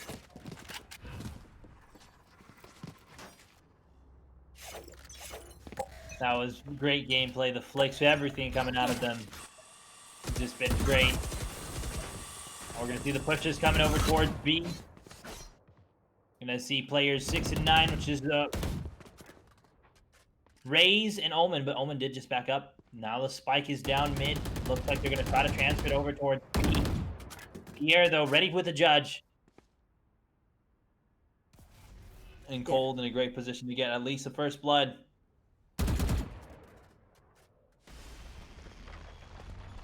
Who the Raze player is. I mean, there's, you know, Pierre's looking in a corner. I mean, if you had a Raze nade here or something, you easily kind of flush Pierre out of that corner. You should Raze is just sitting alone in B, kind of waiting to get some sort of kill. We're going to see the Killjoy ultimate being dropped down right now, so it's going to be interesting. I mean, it's going to have to force some of the defensive players back. Hawaii is doing a good job of waiting. The Omen's going to go and port for the information. I mean, it's going to push Jet. I think so far on the back of the site, yeah, Sap instantly takes down Mouse. That will be B bomb site control, but it's an equal footing for both teams. Raze is coming through, the retake's coming in. We got the showstopper ult used. No one was hit by it, though. 3v3, and we do got several players. And Rez comes in from Pierre. Tested gets down Techni. Pierre is able to take down Mikey. Now it's a 2v3 here in the bomb side. Catfish gets one. Can he get the other? Yeah, Rod's super hurt. They know where he's coming from. UT with an excellent hold after that Killjoy ultimate comes down. Mouth was stuck on the back of sight, but his teammates did a great job holding up mid right there. Sage stays alive, able to get the res on Mouth, basically equalizing that kill to start off the plant, and UT gets around back on the board. So now we're starting to get a little bit of back and forth. Both teams 3 and 3. Both teams able to get guns right now. This is, I think, exactly the back and forth we were expecting to see coming out of this match. Exactly, yep. What we've been expecting. Back to being a tie game, 3-3. Going on our 7th round here. 6 rounds away from the half. 2 ults combined. One being used right now from the side of UT. See how it rolls. Looks like the rotation's coming through towards mid into sewers over towards A now. Spike is heading its way. And it looks like they're not going to try to send anybody mid to try to contest over by ropes either. They're going to just try to take it straight from me. Yeah, we've seen some of these straight up A hits work. I mean, you see Catfish is just playing back up in heaven. There's nobody on the bomb site. I mean, there's all the utilities on the left side right there. Well, actually, both utility gets wiped out, so there's absolutely nothing to stop the A push. I mean, barring Techni getting picked up in heaven here. The retake is still, I mean, 5v5. Nobody has died yet. Bomb has gone down. Sap is going to be dangerous in this close corner with the gun. I mean, the sprays just start coming down. The entirety of the UT team lines up. They're going hunting for the final player. Catfish will get one, so no flawless for Hawaii. One left. They know where Catfish is able to get out another one, but Tested comes in and gets the finesse.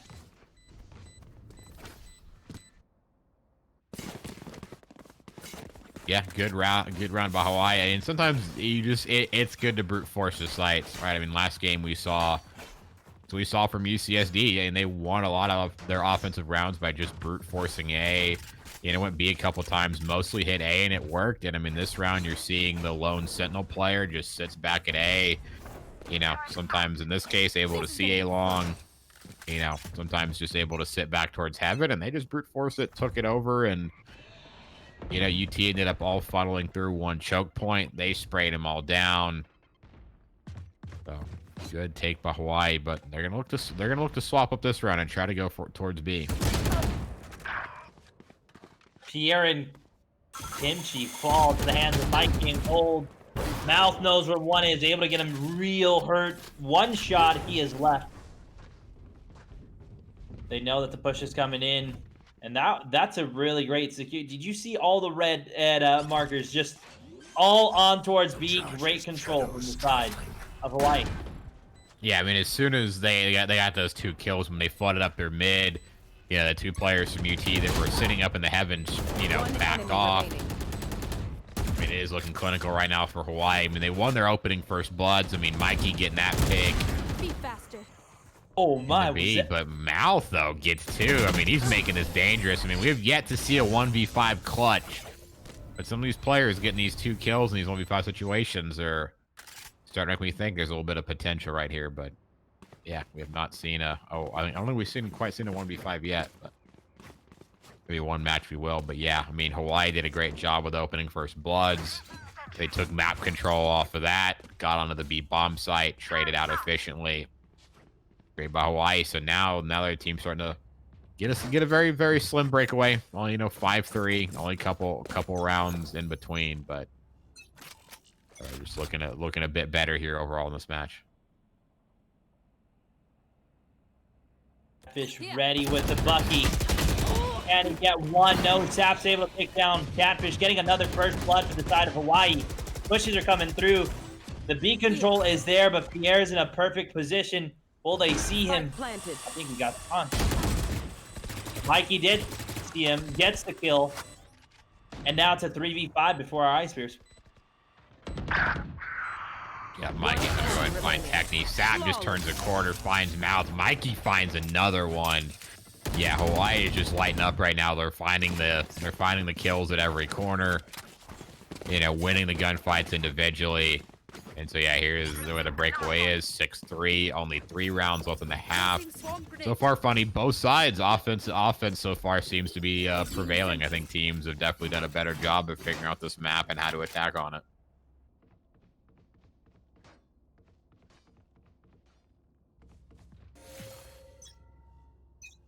One team, yep. Now we're starting off the next round there. Trying to get some pressure with the app. Tap does go down by Pierre. Mikey gets the trade on from Mouth. Knocking down their op player. 4v4. They are on the bomb side. Healing coming in from Pierre. Trying to get himself a little bit more health to go in for the challenge. Tessid is planning Spike.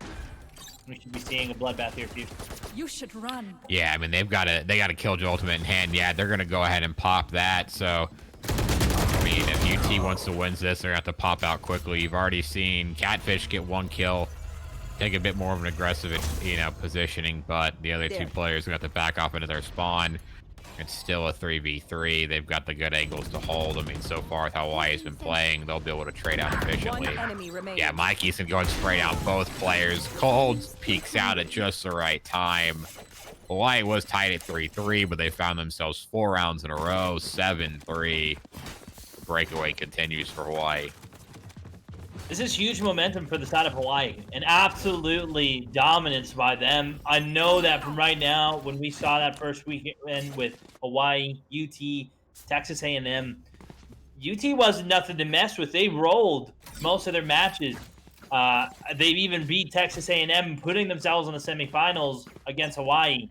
So they were absolutely on par. For this to be happening for them, even 7-3 is pretty huge.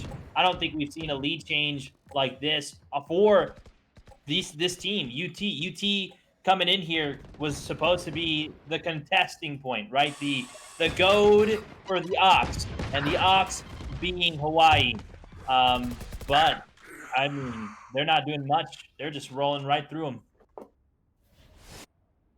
Yeah, I mean, they're already in a 4v3. UT doesn't have much in the way of weaponry this round. They're over to B. Looks like, yeah, Hawaii is going to make a full commit over to B. Catfish gets tagged a little bit. He does have his ult to,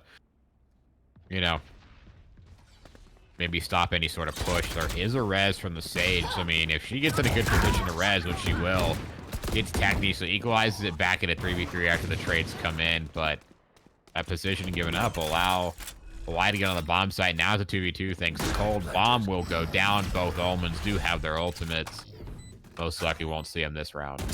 Last player standing. Tries to get one rod, though, with the impeccable aim, leaving it at a 1v2. Techni coming in, trying to get the paranoias out. They know where he's coming from.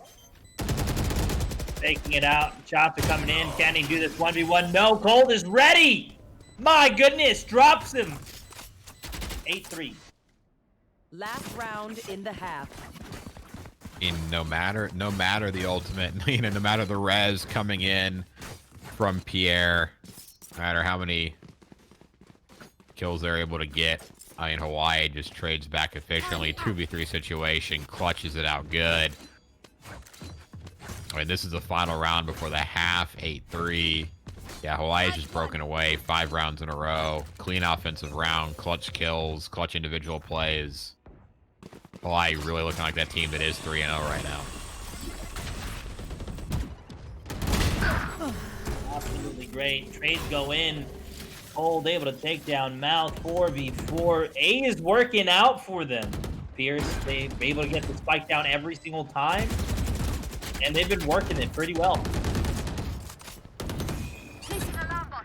Yeah, and they've been able to force A, and that's happens when you sit one player on the defensive team, in either the back of the bomb site or back of Evan. You leave so much space for them to grab, and a team like Hawaii will take that space. They know, how to get the kills, how to take the space, when to take it. I mean, everything from them has basically just been flawless in this game so far. A little bit of back and forth early on, but there we have it. 6 rounds in a row for Hawaii. They will take the first half, 9-3, good halves. GHs in the chat. So now UT gets their crack at the offensive side. I mean, we see that offense is good, but then you also got to take into consideration, is it too far gone?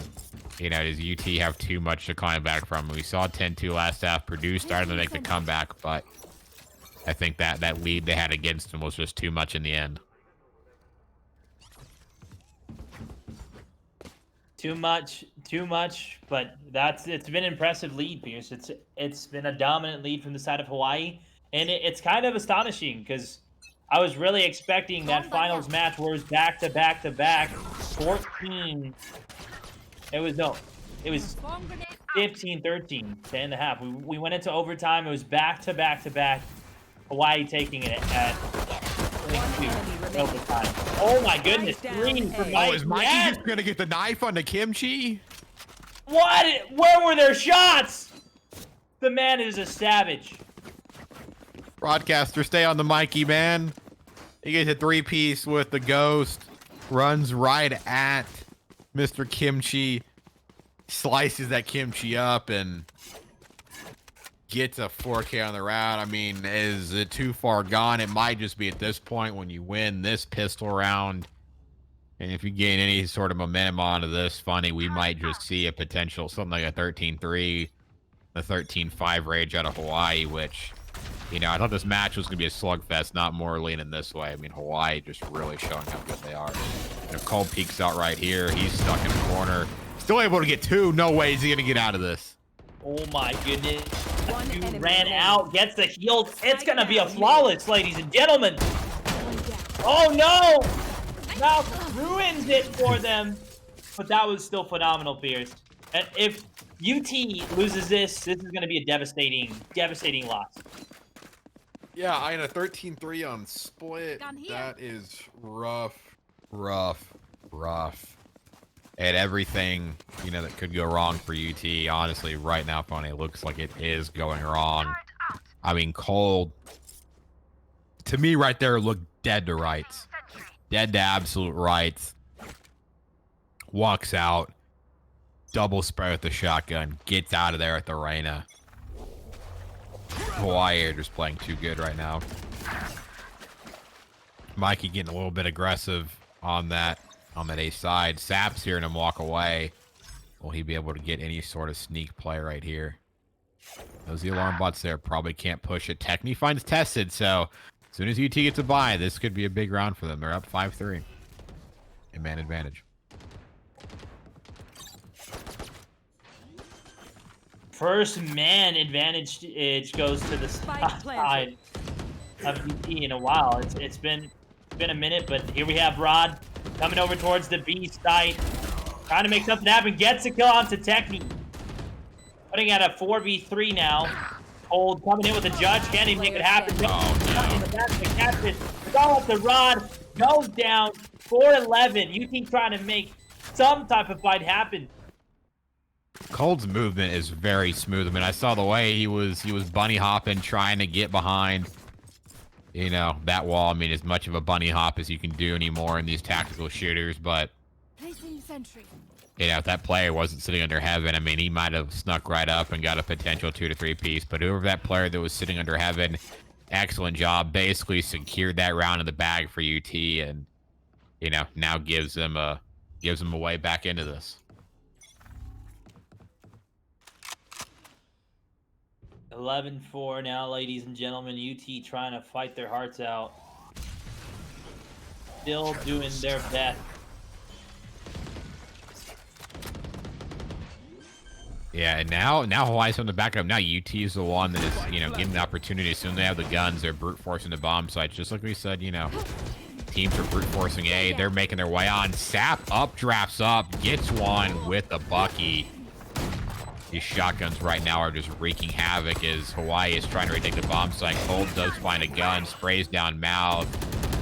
One enemy remains. Finds Oh Pierre in the my back of the goodness. bomb site. This is an absolute breakdown on UT right now. Mikey gets Techni right as he's trying to fly out of there with a showstopper inside of the smoke. There we have it. 12-4. This is match point for Hawaii. That was just amazing, Pierce. That round, the kills, the trades, the absolute IQ plays. I mean, it was insane. Rod going off, getting a huge 2-piece back in the back of bomb site. Then we have Sap. Amazing jet play coming out of him. And then of Cold. Oh, it's Mikey shooting that showstopper straight into the smoke, knocking them all out. It's been just absolutely insane for them. Bladestorm is out for map. Now we're pushing through Techni, coming through the back of B, trying to make something happen, but the rotation's already starting over towards A. Spike is down between sewers. That's going to be where the push is going to be made. Yeah, how does the defense? I mean, right now, Techni was trying to look through B to see if he can maybe find a flank, maybe catch Hawaii playing more towards the mid side of the map and leaving B open, but they do no such thing. They've got a good spread right now, and so your Omen player's down. He did have an ultimate, so he's not going to be able to use the scout out. Jet is the only player alive. Well, now it's Catfish. He does get his ultimate alive, so maybe that changes the play call. Here comes the B hit. Trades are coming through, though. Rod able to knock down Mouth with the Blade Storm. Coming through, able to get another. Here's the bomb going in. Almost gets Catfish, but the trade comes through. Tested and Sap the last two. Lone defenders to the side of Hawaii. Now it's a 1v1. Tested, left alone. Knows where Pierre is at. Sees the peak. Pierre knows exactly where Tested is going to be. And gets the Pierre headshot. playing that so good. Tested trying to get down his turret there, but not able to get the kill. And Pierre gets a res on the Techni, so that's a gun buyback, and that's huge for them. I mean, I think the rest of the team's able to buy up guns, but, you know, saves 2 guns, maybe allows the rest of the teammate to help buy, you know, gun, utility, stuff like that. So huge clutch by Pierre. Needed to win that. But basically keep his team in the game. And so he does. And that's going to keep Hawaii with some shotguns right now. So they're bringing it back. I mean, they got a little bit of an opportunity. Still 7. I mean, they got to win the next 7 rounds in a row to even just force it to overtime. And Sap's wasting all his energy just trying to destroy a turret. Yeah, and that his fall is announced by taking him down in mid. Mikey, though, gets a kill with a nade. Catfish gets the trade on to Cold. It's a 3v4. Tested gets a kill onto Catfish now. 3v3. Technique takes down Mike. 2v3 now. Rod's still waiting for the push. Yeah, Rod's waiting, but Techni's going to have the utility there ready. I mean, Rod's going to go big here. He needs to stay tucked in that corner. Going to have to get a right click ready if he wants anything to happen. Tess is just walking with his knife out, not even ready for a gunfight. Rod goes down too. So UT gets 2 kills. I think Pierre might have just got that bomb plant there in the end. Get a little bit of credits back in their pocket. And UT did it without having to force any ultimates. That's always great. Saving the ultimates, saving themselves some more utility to try to get more rounds. And Pierce are starting to make a pretty decent comeback. They were 4-11. Now it's 6-12. It's still match point. Hawaii's just 1 point away. If they get 1 round to the side of Hawaii, if something just goes wrong completely Spike down. for them, it's going to be dangerous. Dangerous for the side of UT if they're trying to stay in this fight. Yeah, I mean, yeah, give them another round, and it's just, yeah, the economy starts coming into play. The momentum just swaps into hand, but Cold will be ice in his veins, takes down Pierre to start, but Mouth will go ahead and get sapped. That's an op that just got dropped. 4v4 now. We do have, though, 3 ults on the side for Hawaii. The Killjoy is going down. The Defender Killjoy is going down. Tess is getting 2. Last player standing. It is looking like game over here. It's a 1v1. It's Mikey versus Kimchi. Gets the satchel out. Mikey can stick it. He's going to at least get to half. Going to get away. He hasn't stuck at half, so he's got to. I mean, he's got to play. I mean, Breach has to pick here. Kimchi's got to peek it. Doesn't think that he gets it to half. Mikey with the clutch defuse. My goodness. Oh, so unfortunate for UT, but Hawaii will win the game. UT will go 2-2, and Hawaii will continue to be undefeated 4-0. That was 29-minute game. Oh my gosh, dude. That ninja defuse at the very end, that was great. We saw one of those plays, right, during, I think it was during the WCS, where one player, they were right close to winning the game and sending it into overtime.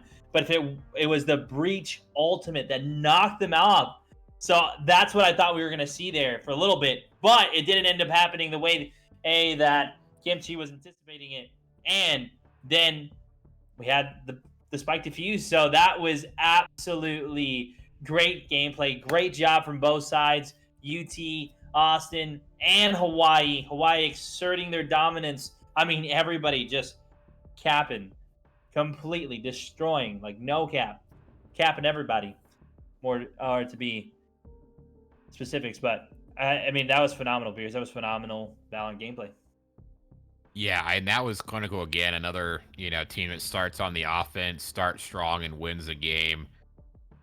I mean, they were clinical. I mean, it started off a little bit of a back and forth, but once they got their momentum going, once they found their stride, Hawaii didn't look back. I mean, gave up 3 rounds on the first half, 3 rounds on this half.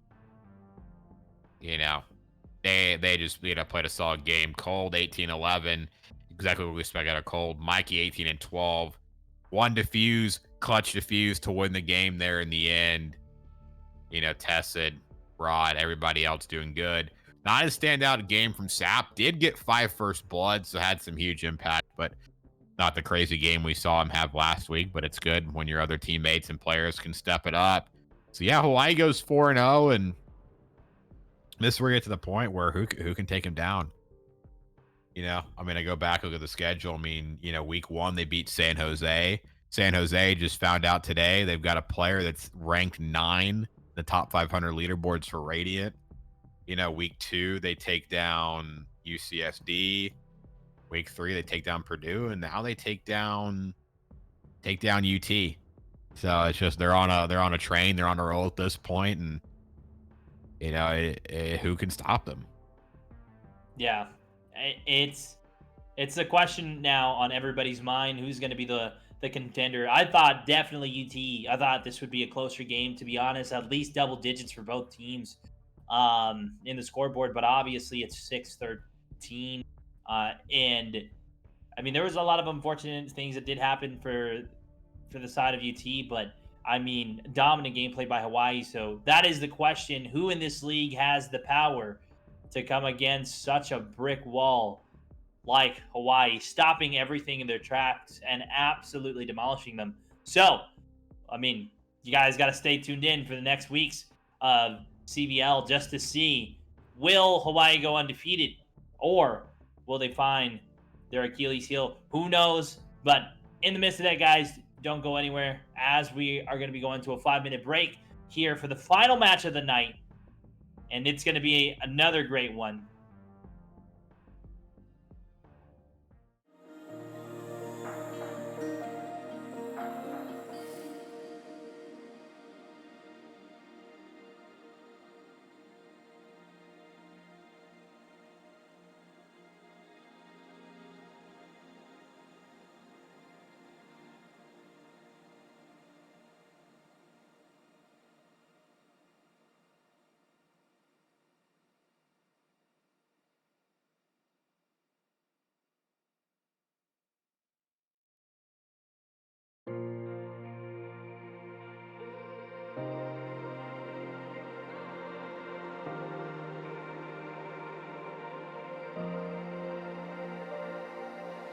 Where's all the lovers with decided? Missing the chance to transform something basic. Where's all the mistakes? Making judgments from skyscrapers. All these days we stand against them. Don't allow them to break you. You're amazing the way you are. I can see those tears falling, but don't allow them to. Don't allow them to break you. You're amazing the way you are. I can see those tears are falling, but don't allow them to.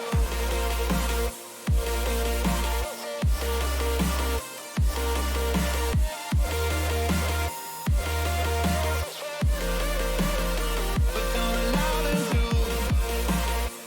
Don't allow them to. Don't allow them to.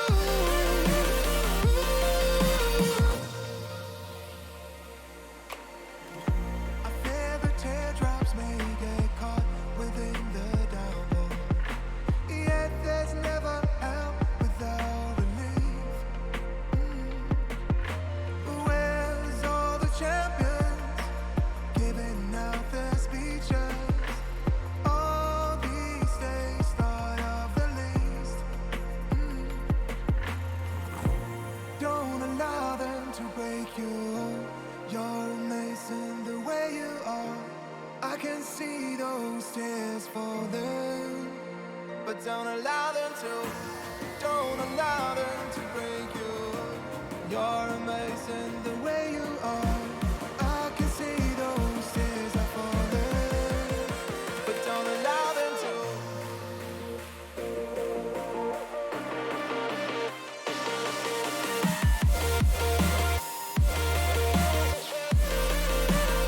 But don't allow them to. Don't allow them to.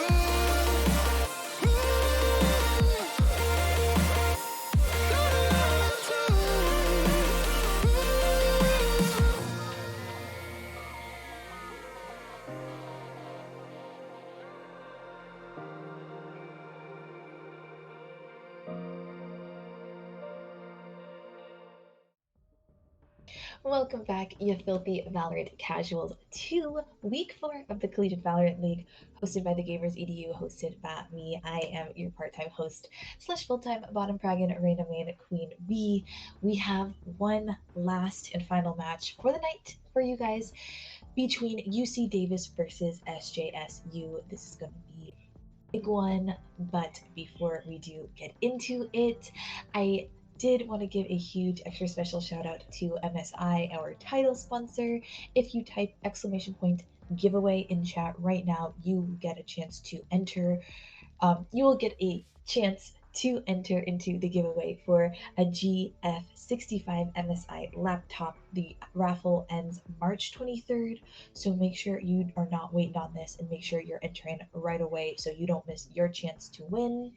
Also, recently I got my very own pair of CEV blue light lenses, and personally, with someone as someone with a horrifically high prescription and with already sensitive eyes, it is nice to come off of a 4+ hour stream and not have a splitting headache.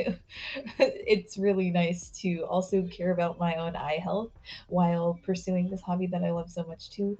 So it just feels good to take care of yourself, and these guys are one step closer to doing that, at least while you're gaming. And a huge shout out to our other sponsors, HyperX, who will also be raffling off many pairs of HyperX headsets throughout the tournament. You guys are going to want to watch out for that. Thank you to our lovely other sponsors, Twitch Student, Entertainment Alliance, Radiance.gg, and all the other ones that I didn't mention tonight. In the panels down below, you can find more information on all our sponsors, along with discount codes and exclusive offers made for our family here at the CVL and our family alone. Make sure you take full advantage of all of them.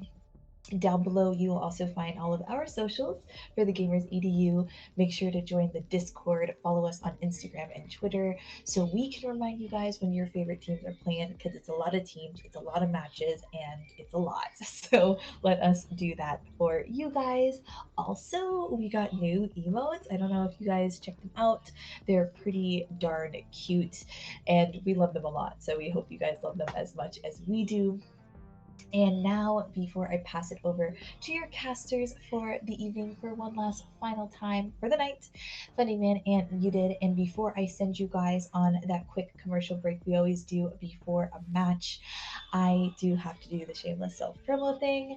I stream Valorant with CVL players every Sunday at 9 p.m. Eastern. If that's something you are interested in, if you want to play with me, make sure you check it out. You can find that at my channel, twitch.tv/queenvisLane. I would love to see you guys. And now I'm going to send you guys on a quick little break. Make sure you guys are hydrating and posture checking and taking care of yourselves. I will see you guys in chat in the meantime. Bye, guys.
You know I've never felt this weightless.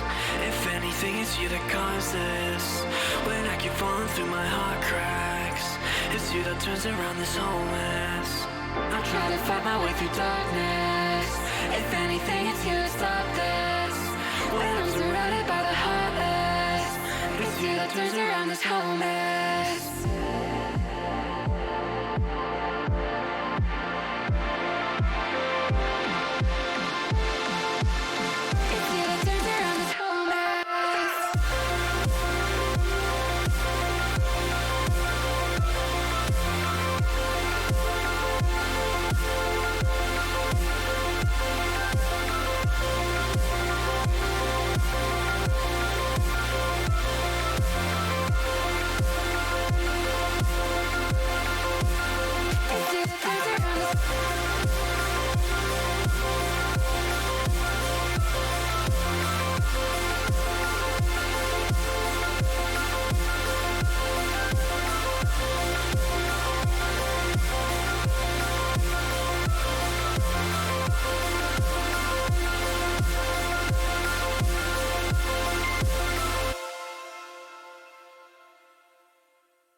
Distant thoughts are getting high.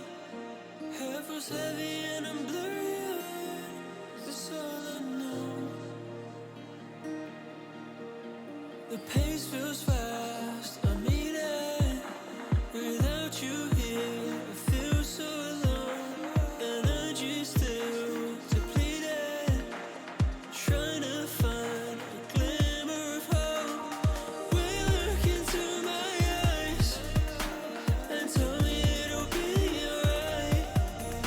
For my mind is in an eternal fight with this stuff sometimes.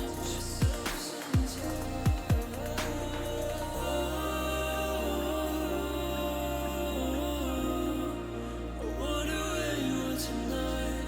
I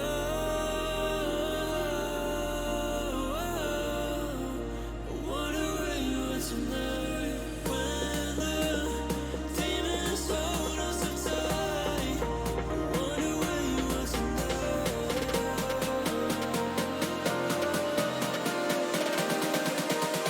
I wonder where you are tonight.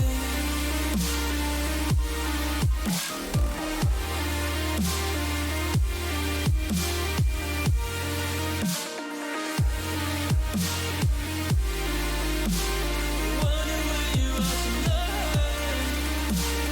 Will you look into my eyes and tell me it'll be alright?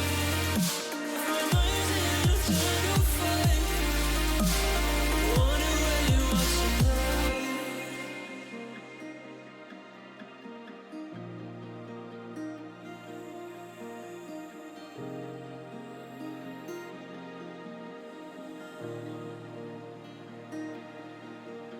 Been focusing on healing my fractured soul from all the harm and pain I once concealed.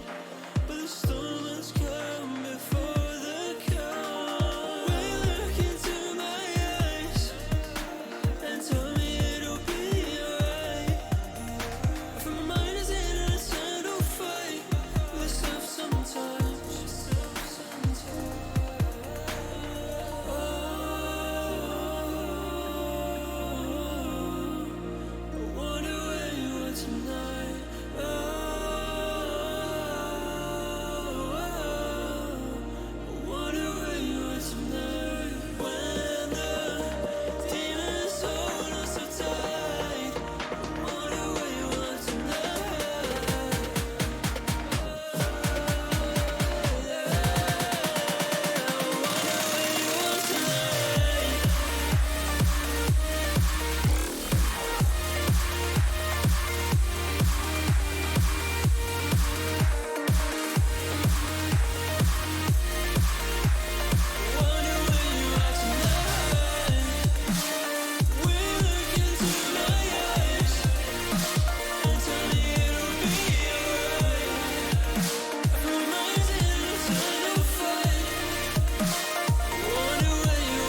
see those tears falling, but don't allow them to. Don't allow them to break you. You're amazing the way you are. I can see those tears are falling, but don't allow them to.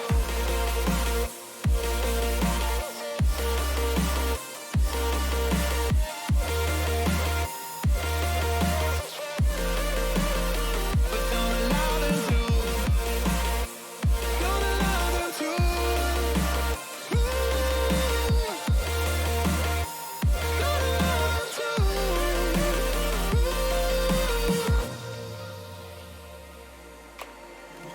I fear the teardrops may get caught within the downpour.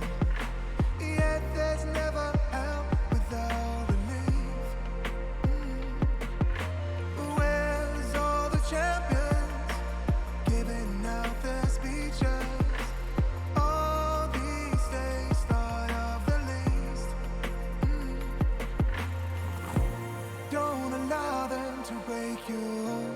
You're amazing the way you are.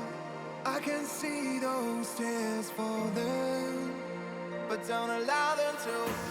Don't allow them to break you. You're amazing the way you are. I can see those tears are falling, but don't allow them to.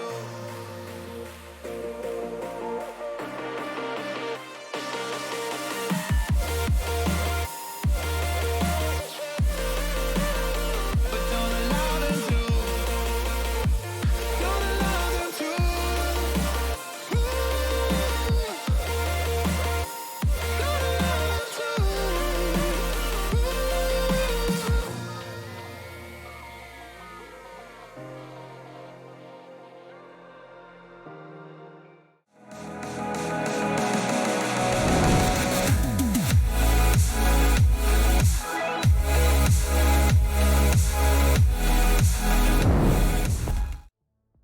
What is going on, everybody, and welcome back to the final matchup for tonight, which is going to be UC Davis versus San Diego State.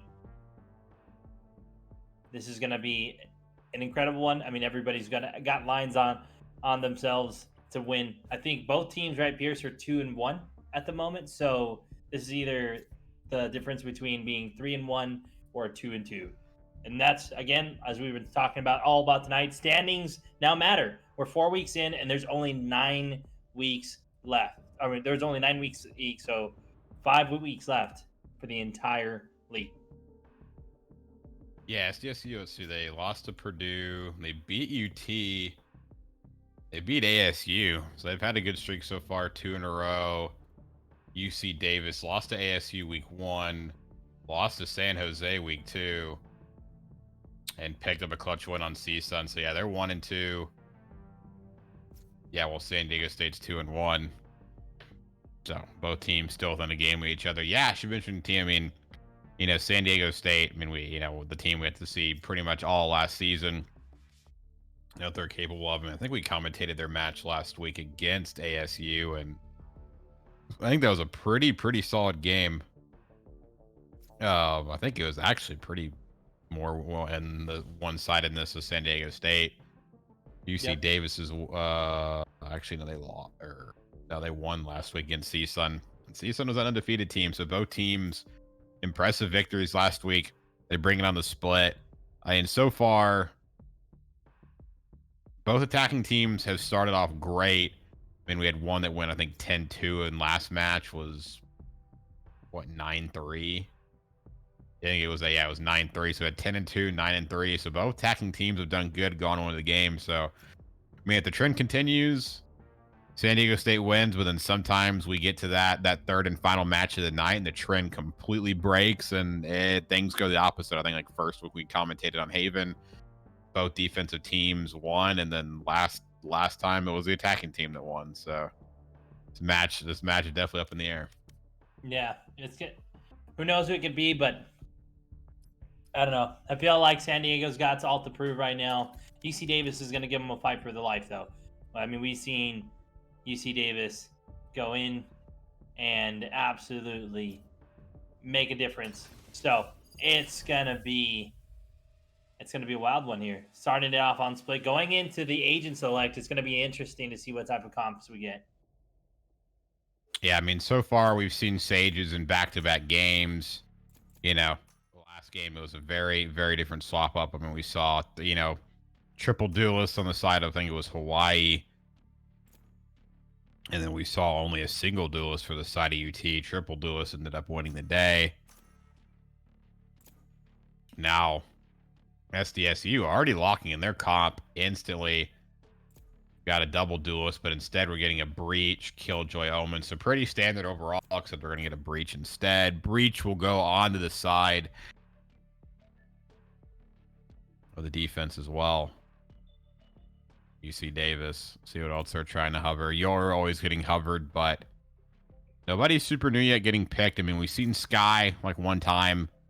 Yor hasn't gotten picked. I think Astra's still locked, probably for about another week. So we won't see her yet. She does look pretty boosted from the gameplay I've seen, but looks to be just standard comps between both teams so far. Yeah, Jet, Omen, Raze. I mean, it's an exact mirror comp. Exactly it is. Yep, you're right. Mirror comp coming in. Coming in hot, so we'll see how this works for both teams. Yeah, looking to see. I'm gonna be looking for, you know, UC Davis to get off to a hot start, right? I mean, last games it's been the offensive teams that have just absolutely, you know, blown it away. 10-2, 9-3, and then as soon as that defensive team swaps over, they're just not able to do anything. They're not able to bring it back. So if that trend continues, SDSU looks good, but definitely looking for UC Davis here to start out strong on defense and put their best foot forward, get the momentum going for themselves. Yep, right there. Gonna be the best thing to do. Gonna be interesting to see this pistol round, but we're gonna get this started and kicked off here in the next 5 seconds. We'll see how it goes. Placing swamp grenade.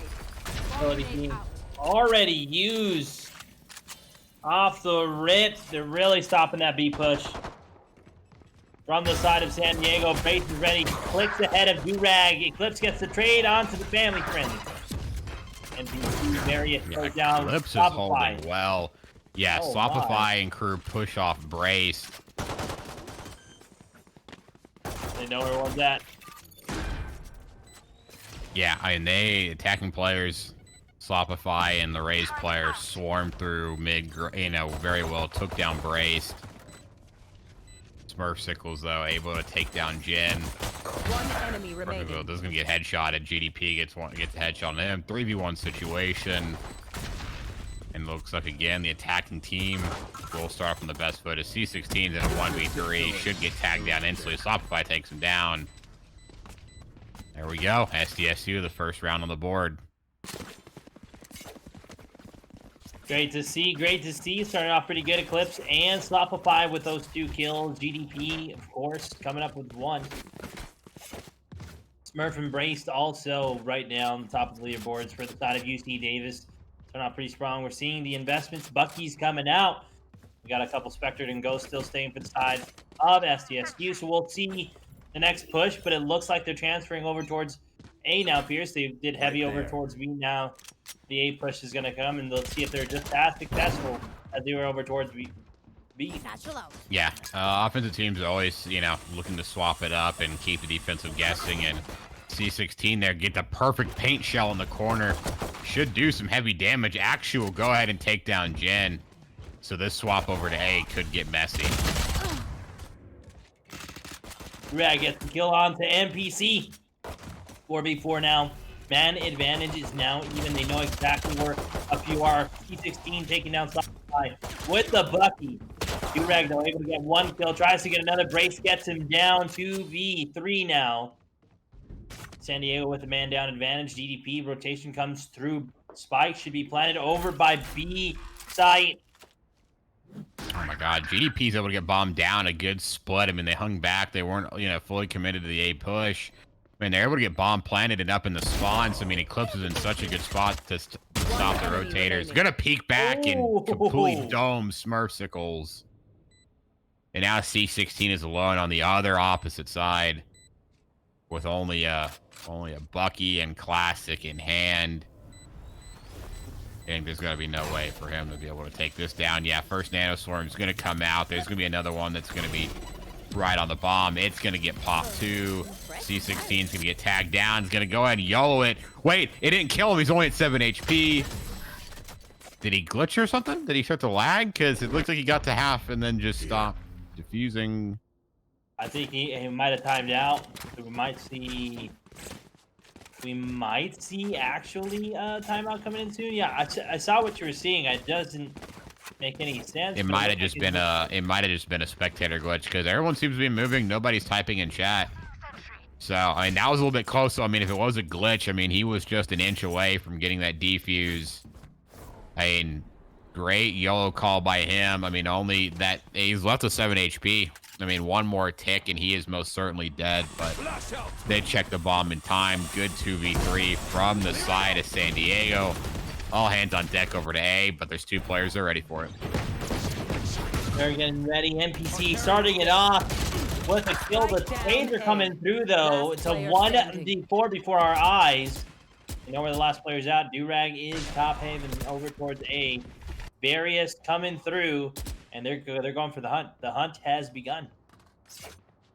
Yeah, just over there trying to learn to find one kill. Not going to be able to spray. Yeah, Durag not going to be able to hit Various at all. And a good adaptation from UC Davis gets him around on the board. I mean, the brute force tried to come out from the side of San Diego, but there are 2 players there ready. I think friendly NPC started off with a kill. Potentially ended up getting 2 there, and I think it was either with Smurf or with Various on that bomb site, held it down, and our gun round gets them first round on the board.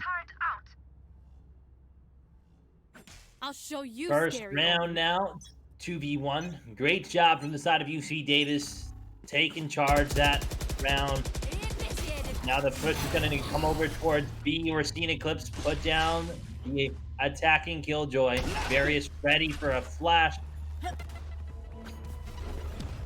Coming through now.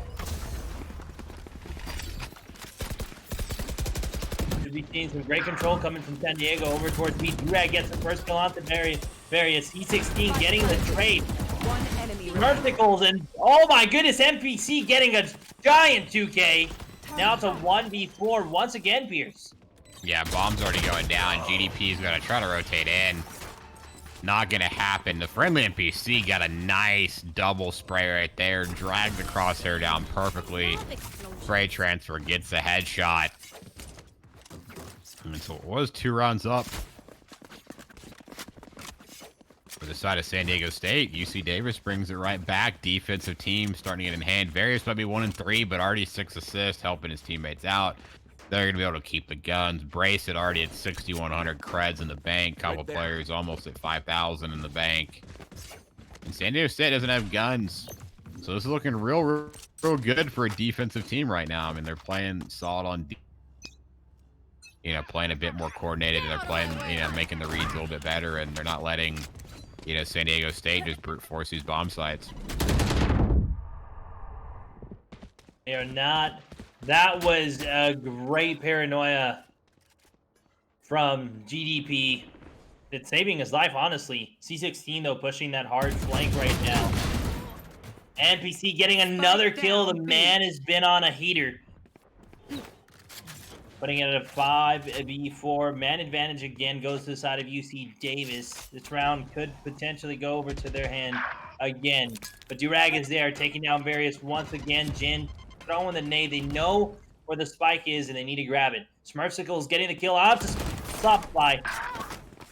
One enemy Now remaining. he's going to grab the spike, but oh my goodness. NPC is there for the kill. Jin gets the trade, but 16 got NPC's back. That is 3-2.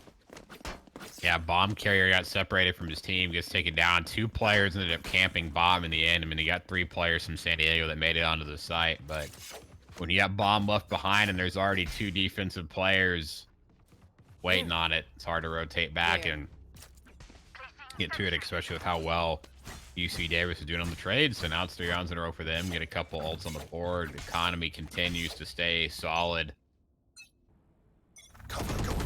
Much better for the defensive team going into this round. Another first blood for friendly NPC. He's on a roll right now. C16's already hunting. UC Davis feeling the aggression right now, feeling the confidence. Funny, this could be a trend breaker, and the defensive team can keep rolling right here. Yes, it could. They're absolutely working through them. Great kill on Eclipse, though, putting it at a 2v4. So close to dropping it down to the man advantage. But right now, UC Davis has just got their number.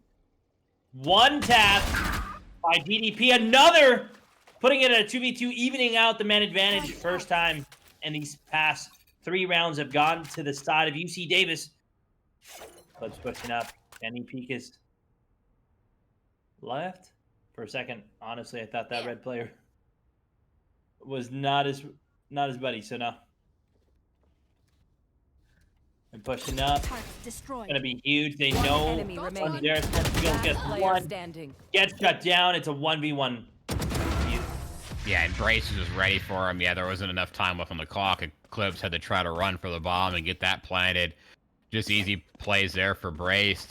So yeah, it's 4 rounds in a row. Various already racking up 10 assists. Been what you love to see from your initiator, helping his team get onto the site, putting shots down, just being the ultimate assist player, making sure that means he's making, he's roaming with a teammate, right? He's sticking together, he's getting shots down, he's not finding himself in too many 1v1 situations. He's making sure he's partnering up, and he's got his battle buddy, and they're ready to take him down. So 4-2, 4 rounds in a row with 3 ults up for them. They are just playing great defense right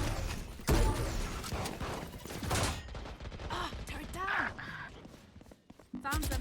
The pushes are coming through. A site is now in the control of SDSU. It's a 4v4. The man advantage is even, but we do have 3 ults inside of Davis. We'll see how this gets used. Merciful gets the kill on GDP. They're pushing through. Rolling Thunder comes in, stuns 2 players. Durag gets 1 kill. Brace gets the trade. Slopify, though, trying to make something happen. Brace gets Slopify again. They try to make something happen. Eclipse dies to Various, and now we're going 5-2 in the series. Yeah, such a great retake by them. Invested a couple ults into it, and making the take again. I mean, that's just such a hard thing about trying to get onto the bomb set of the Killjoy. I mean, the nano swarms, the turrets, just whittled the San Diego a little bit down, getting into it. Great retake. So five rounds in a row right now for the defensive team. UC Davis. It's on a complete roll right now. This looks super comfortable. I love they're, willing to get aggressive, make the retakes. They're willing to get aggressive on defense and, bring the fight right to San Diego. Bringing it right to their home. Right at the front door, they're dropping it off. NPC try to make something happen, but got a little bit scared with the grenade there. C16 taking the ropes. Knows one is there.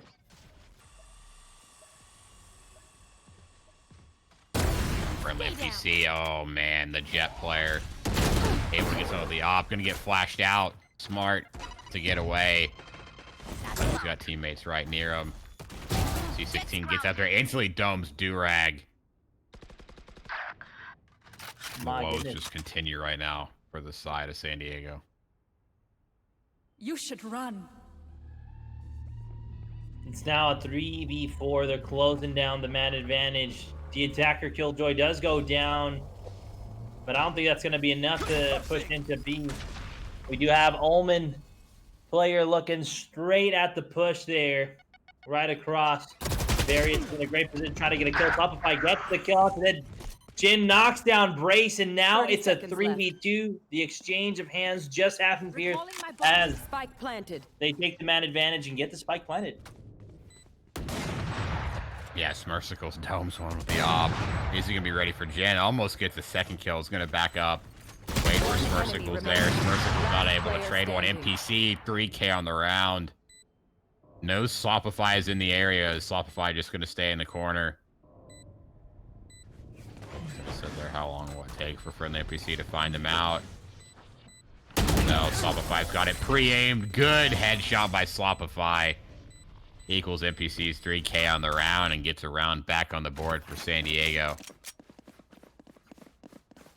A bit better on the offense there for them. Much better. But NPC still keeps the op. Durag gets an op in hand. We're about to see a Jet v Jet op battle. Yeah. Can I get this? Thanks. Great Jet op battle now. So this is gonna be great. Placing sentry. We're seeing San Diego come back mute to 5-3. They're not looking too bad, Alarm bot out. but they're also not looking too great right now. A little bit shabby, but these next rounds mean a lot to them. We're 8 rounds in, 4 more rounds away from the half, and they just don't want to be caught up on that comeback ladder. Oh, Smurfsicle was already sprayed one down, so that's going to be a little bit damage on the Slopify. Very dangerous for him to try to initiate onto the side. It's already a 4v3. Durag's got an op, but I don't think Smurfsickles is going to want a piece of that. Gonna smartly back off, and Various in a position, ready to flash, ready to counter. And there's C16's already in spot. I mean, they are ready to counter the Heaven retake. One player ults in the spawn, doesn't hear anybody rotating. A minute now. Yep, here comes a flash out. Heaven will be taken. The Various did back off.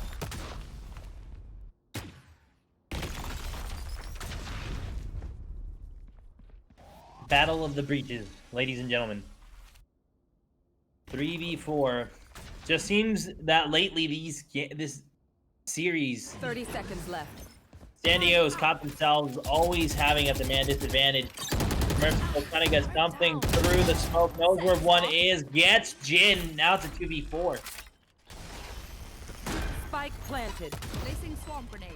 Yeah, Slopify's all alone. I mean, oh my god, he is maybe a little 1 HP. Maybe 2 HP on the bomb site. Yeah. Rocket's gonna come right at him. Even though there was 2 opening kills with Slopify and Durag, the ult, and Various just there to trade everything out. That'll be 6-3 for the side of UC Davis. Yeah, Immaculate good retake play. again there for the trades. And again, another first pick by friendly NPC. I mean, 11-8. I mean, keeps getting these first bloods and just really setting the tone right now for UC Davis in these rounds. They really are, yeah. Setting the right tone, making the right adjustments. They're advancing pretty quick. And the team comp is just working great for them. It's almost like, well, I mean, it's mirror comp, right? One's going to be better than the other. Oh, again. Down B. Even gets flash. I mean, they're going to run right at him, but there's an Omen Brace ready in the corner to back him up. Think he got smoked out. Various is there to help trade out. It's a 3v2 situation. The flash will come out again. Various is going to hunt down GDP. Eclipse can only stay alive for so long, and the brute force push of San Diego is instantly countered by UC Davis, 7-3. Friendly NPC is just on a roll with this op. First blood, King. Brace there for the trades. Various starting to pick up kills, still along with those high assist amount. Alarm bot out. Doing absolutely great. Rounds are going definitely different. I thought that, to be honest, San Diego would be giving them more run for their money, but at the moment, it's different than what you'd be expecting.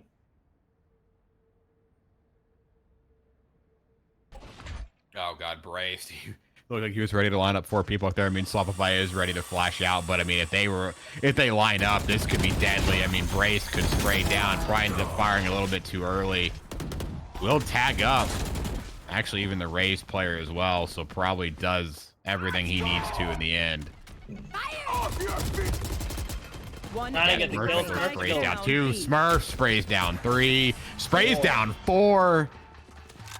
Completely missed that whole spray down that round, but Smurfsicles, Last round before you know, his the team's there, basically a one-man wrecking crew, shoots his way up to the top of the leaderboard. 12 kills, 4 assists to his name. Playing on 12 ping, I may add. That's the last round before the half. 8-3. UC Davis has had a fantastic defense and a first half. They've done absolutely great. They've been a dominant wrecking force. This is the moment where San Diego needs to put one up on the board, because I've been seeing on the chat, Pierce, that we got a 13-3 prediction. And right now, it's on track. And if San Diego isn't able to take another round away from them, it can more than likely be a 13-3, and UC Davis is absolutely outside it. P16, though, takes down two Smartsicles, able to get another 2v5. Once again, these man disadvantages that San Diego keeps putting themselves into. Yeah, San Diego's just getting rolled at the start of these rounds at this point. I mean, the shotgun plays from C16. Smartsicles gets one on his own. And I mean, both players, bomb player, you know, GDP split. And the Killjoy player, Various, I think, is lurking. Already kind of knows he's there.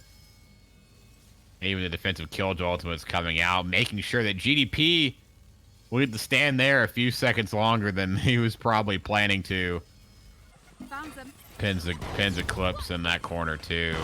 We're just going to delay the inevitable push. Can Eclipse get friendly NPC? Going to spray down almost two. C16 standing. lucky to get out of there. Repeaks with the Judge. I don't know what happened to GDP there. Probably got flashed and slowed. So there we go. 9-3 defensive team. Switching sides. Goes big, that being UC Davis. And again, funny, this is 3 games in a row. We've just seen big first half leads to go into the second half. Yeah, big first back leads, and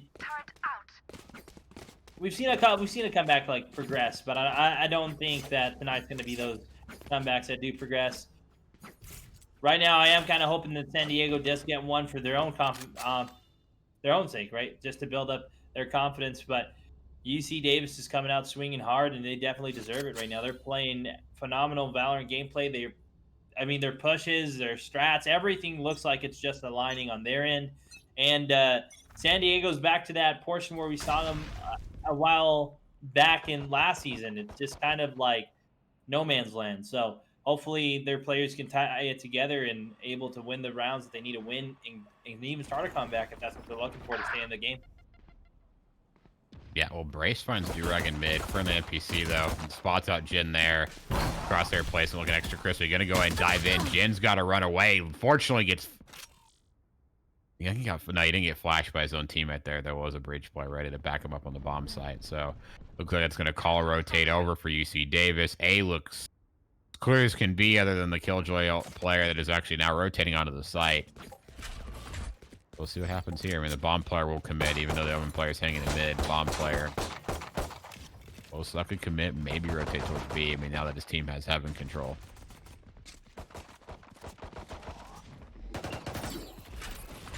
Pushes are coming through. Spike is going to go down at A. Various is going to get the plant. Spike is down. Merciful top Haven. Swarm grenade Getting out. blinded and first off by getting the kill. Oh, Smurfs is able to get a kill with the nade. Now it's a 2v2. Yeah, bomb's getting defused. They've got to run through GDP quickly. Fortunately, Jin's going to get that defuse before Smurf and Brace can turn the corner. So it is 2 players alive for the side of UC Davis. In the end, they will lose that pistol round, but should give them an equal footing, if not a little bit greater footing in this round right here. Able to buy up some Spectres, so able to equal the force that SDSU will be able to put out here. We shall see. There's heavy investments for the side of SDSU, what it looks like. Pushes are going to be coming through.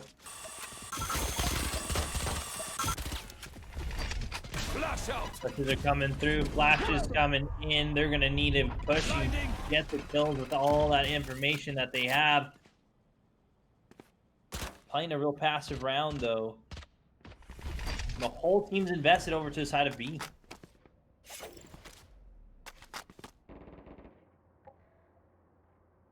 Yeah, Durag is in a good position, though. They hear the rotations, right? I mean, he's alone in this corner. Nobody's quite there with him, but he can definitely hear the enemies if they decide to rotate, and we want to call his teammates over. But right now, UC Davis just choosing to hold Hold mid, try to see if there's anybody there. They're going to lurk on over to A, but as the time goes on, I mean, I thought number 8 on the map was going to rotate there too, but now they might only find themselves in a 4v2 situation going towards A. But both GDP and Durag are ready to combine for this ramp push. I mean, if Durag gets good timing, he might be able to find somebody. Actually only tags him up, won't find anybody. GDP's doing some work with a shotgun on that side.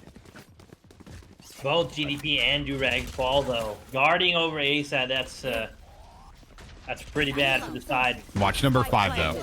Watch number 5 though. There is somebody lurking. C16 able to find Slopify in heaven.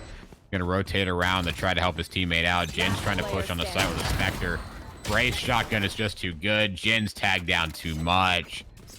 Great flank by the Rays player in the end. C16 able to come up clutch in the end and get Slopify. Help take the man disadvantage away. And so that's 10-4. I mean, taking the round out of the pistol round is excellent job by them. It was absolutely great job on their part, making the plays for their team. Looks like, though, this next round, Pierce, are going to be pushing over towards B. We're seeing literally almost every player from the side of UC Davis going to get the control. They're going to have to just get through the utility of the Killjoy, which doesn't look like too much of a problem for them. They got full B control, and there we go. San Diego gave up an entire site for the spike, and Various is getting the bump on play. Yeah, they try to dive mid, I guess, thinking that, you know, maybe UC Davis, you know, is just to be sitting around mid, but instead they go for the brute force play, get right on the B. They will lose the first blood battle, but and they still have bomb site control. They win the trades out here. Paranoia and the flashes are coming out. Last player standing. And Various and Brace are winning some fights here, but yeah, that first blood's just too much for them. And good retake. I mean, you know, the bomb site was given up, but excellent retake by them to get it right back at 10-5. Yeah. Arguably saying, to be honest, I feel like these harder bomb sites to try to retake here. And so, I mean, good job. Good job from the side of San Diego. Putting it at 10-5 now. We do have 2 alts on the side of UC Davis. 1 alt to the side of San Diego, being the Rays, being the classic showstopper. So, might be seeing that invested here coming up soon. C16 still sticking with the Judge. And everybody investing into Vandals. We're seeing the economy also hurt from the side of San Diego, so they're going to need to make some type of changes if they're even looking to stay in the game.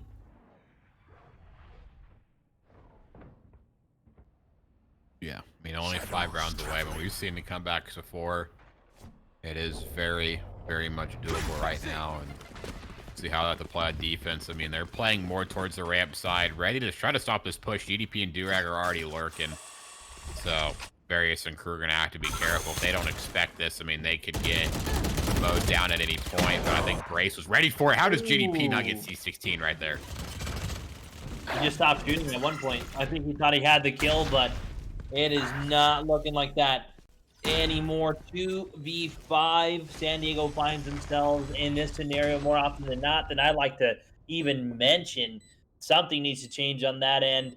They're giving away too much of their lives, and the first shot over to the side of UC Davis. Oh, Eclipse. Gets 2, though. They're bringing it back. It was a 5v2. Now it's, oh my god, Slopify. Now it's only a 1v2. Brace is alone in the corner, gets flash. Eclipse is there for the trade.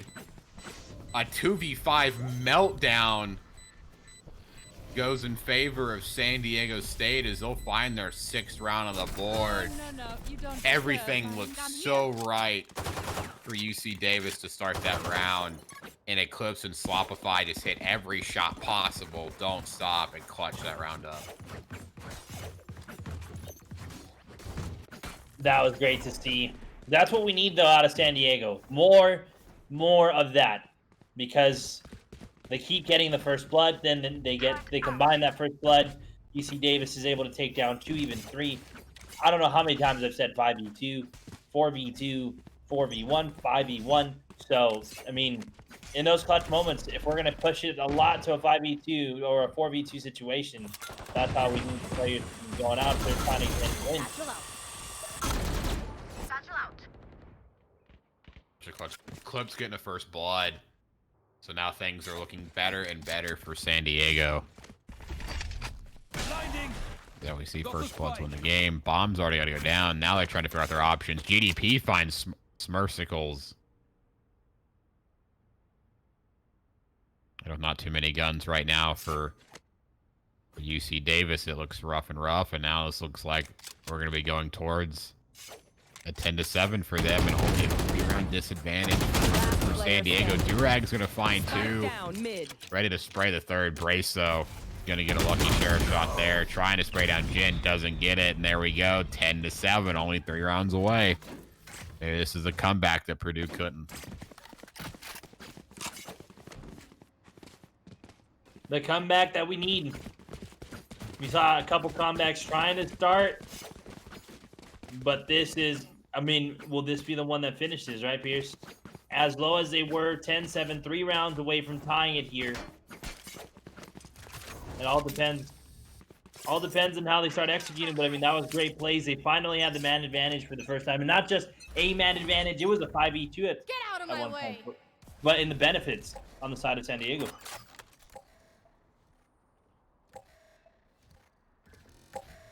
I see some of the defense. I mean, they were, more stacking towards mid and B, and instantly, as they don't see anybody there pushing immediately, San Diego State is immediately going to rotate over to A and start to stack up with GDP, and that's going to be the right call in the end. I mean, the breach player starting to rotate back, not sitting still, kind of getting a little ADHD gamer moment right there, but I mean, at least there's a second player there ready to try to help defend out this A push, but here comes the brute force. Ooh, great shot from C16, though, with that showstopper. Shooting it towards heaven, killing him in the smoke. Durag with the op coming through the back. Spike planted. Durag able to get brace. Now it's a 4v4. You should run. Spike is down. Oh my goodness, and everything is being invested at once. Both jets flying back each other. Trades are coming out. Eclipse, Slopify finding all of them. So the attacker Killjoy will detain them, but that'll only slow them down momentarily. The retake works for them again. Yeah, funny, you were right. Everything just seemed to be invested right there all at once. San Diego State wins the round, and now they're only 2 rounds down, off in hand. Their economy is continuing to grow. Funny, they're looking to push it on. I mean, Gun here. and this could be more than overtime here, Funny. This could just straight be a dub. That would be insane. The reverse sweep coming from the side of San Diego. They've had their runs, and they've had some pretty tough competition even coming into the series. I mean, it's going to be great to see for them, and it'll be a great victory, right? The reverse sweep coming from the bottom, now being only 2 rounds away from tying it up, potentially taking the lead. As we're watching this, ladies and gentlemen, we're seeing the full push from the side of UC Davis. They're going to go top B heaven, and they're coming in there strong. Oh my goodness. Spike They're down, just strong-arming themselves in there. Eclipse, though, able to get down 1. Now it's a 4v5. GDP throwing out the paranoia, and now the rotations over towards A is beginning. But we do have Durag there, watching the cross, ready to frag one player that gets into his sight.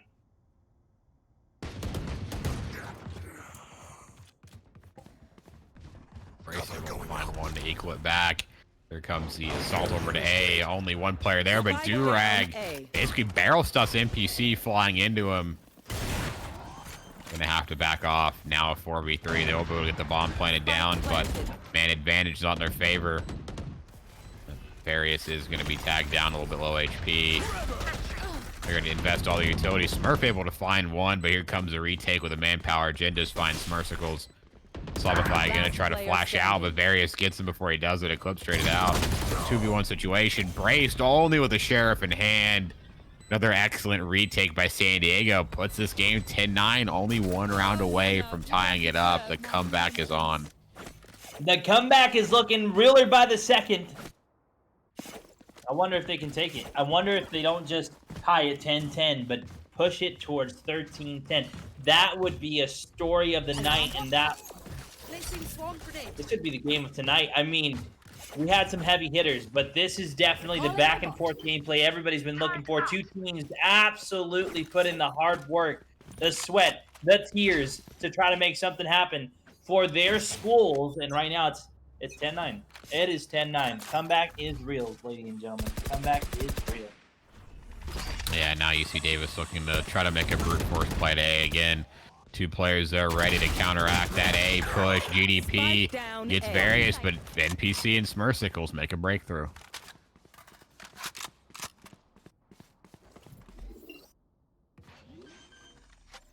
Right there. Blasting. Pushing in. Concussing. 3v4. Can they even out the odds here?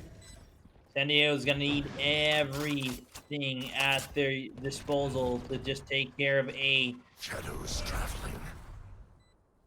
Brace, though. About to throw down another smoke. Watch them run.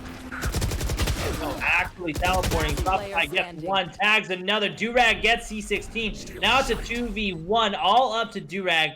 Calls her out. They know exactly where he's at. They're just waiting for him to pick. Yeah, Durag shouldn't be able to get out of that corner. Smurfsicles is not peeking, though.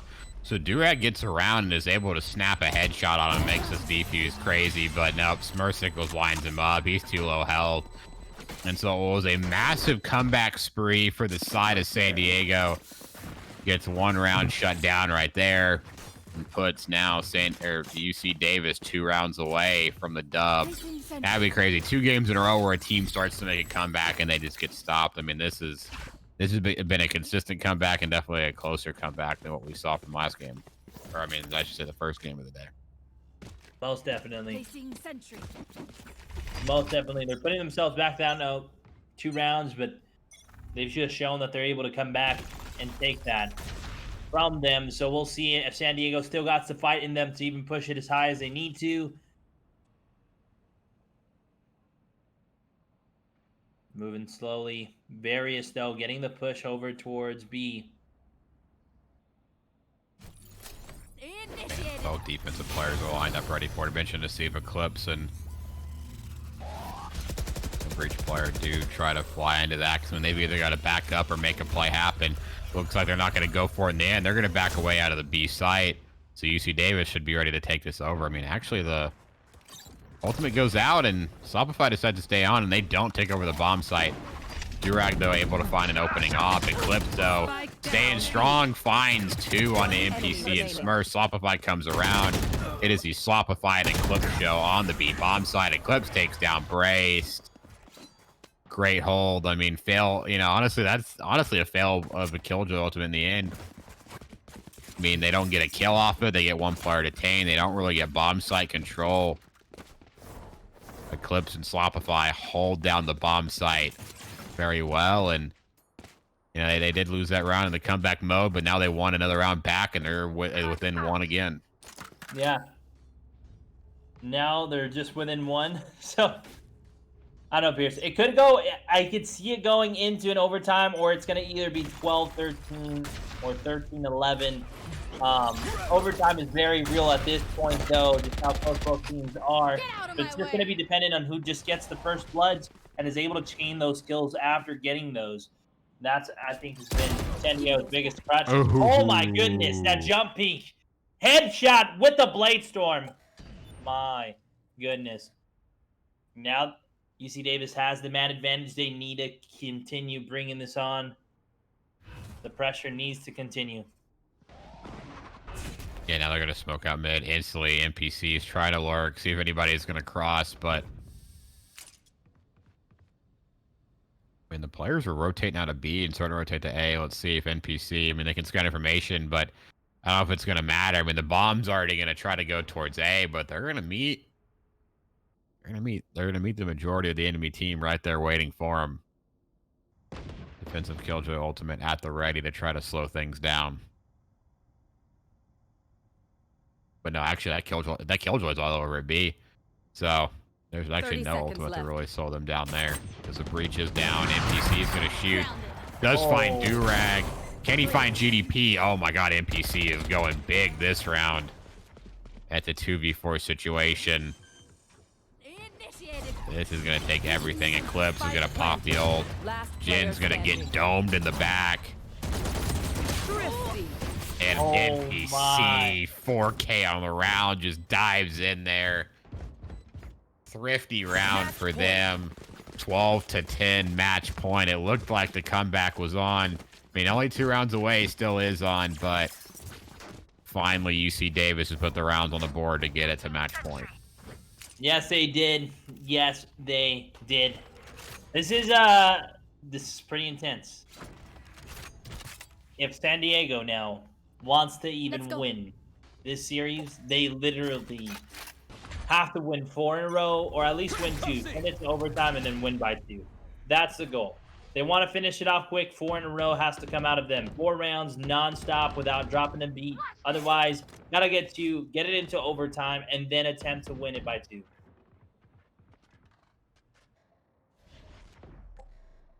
Playing a little bit passive, both teams here. If we're watching the side of UC Davis, they're going to go up towards mid. Looks like they're going to be rotating over towards B Haven as they've been trying and succeeding. Actually, most of these rounds, it's been probably their most successful play. But they're getting the fake. They're getting the fake going over towards A. But right there, we do have GDP listening for the flank. He knows that they're coming towards A. Calls should be coming out here real soon. The rotation in San Diego needs to happen. Oh my. C16 and Smurfsicles starting off with 2. So 4v3 situation. The defense is looking kind of broke right now.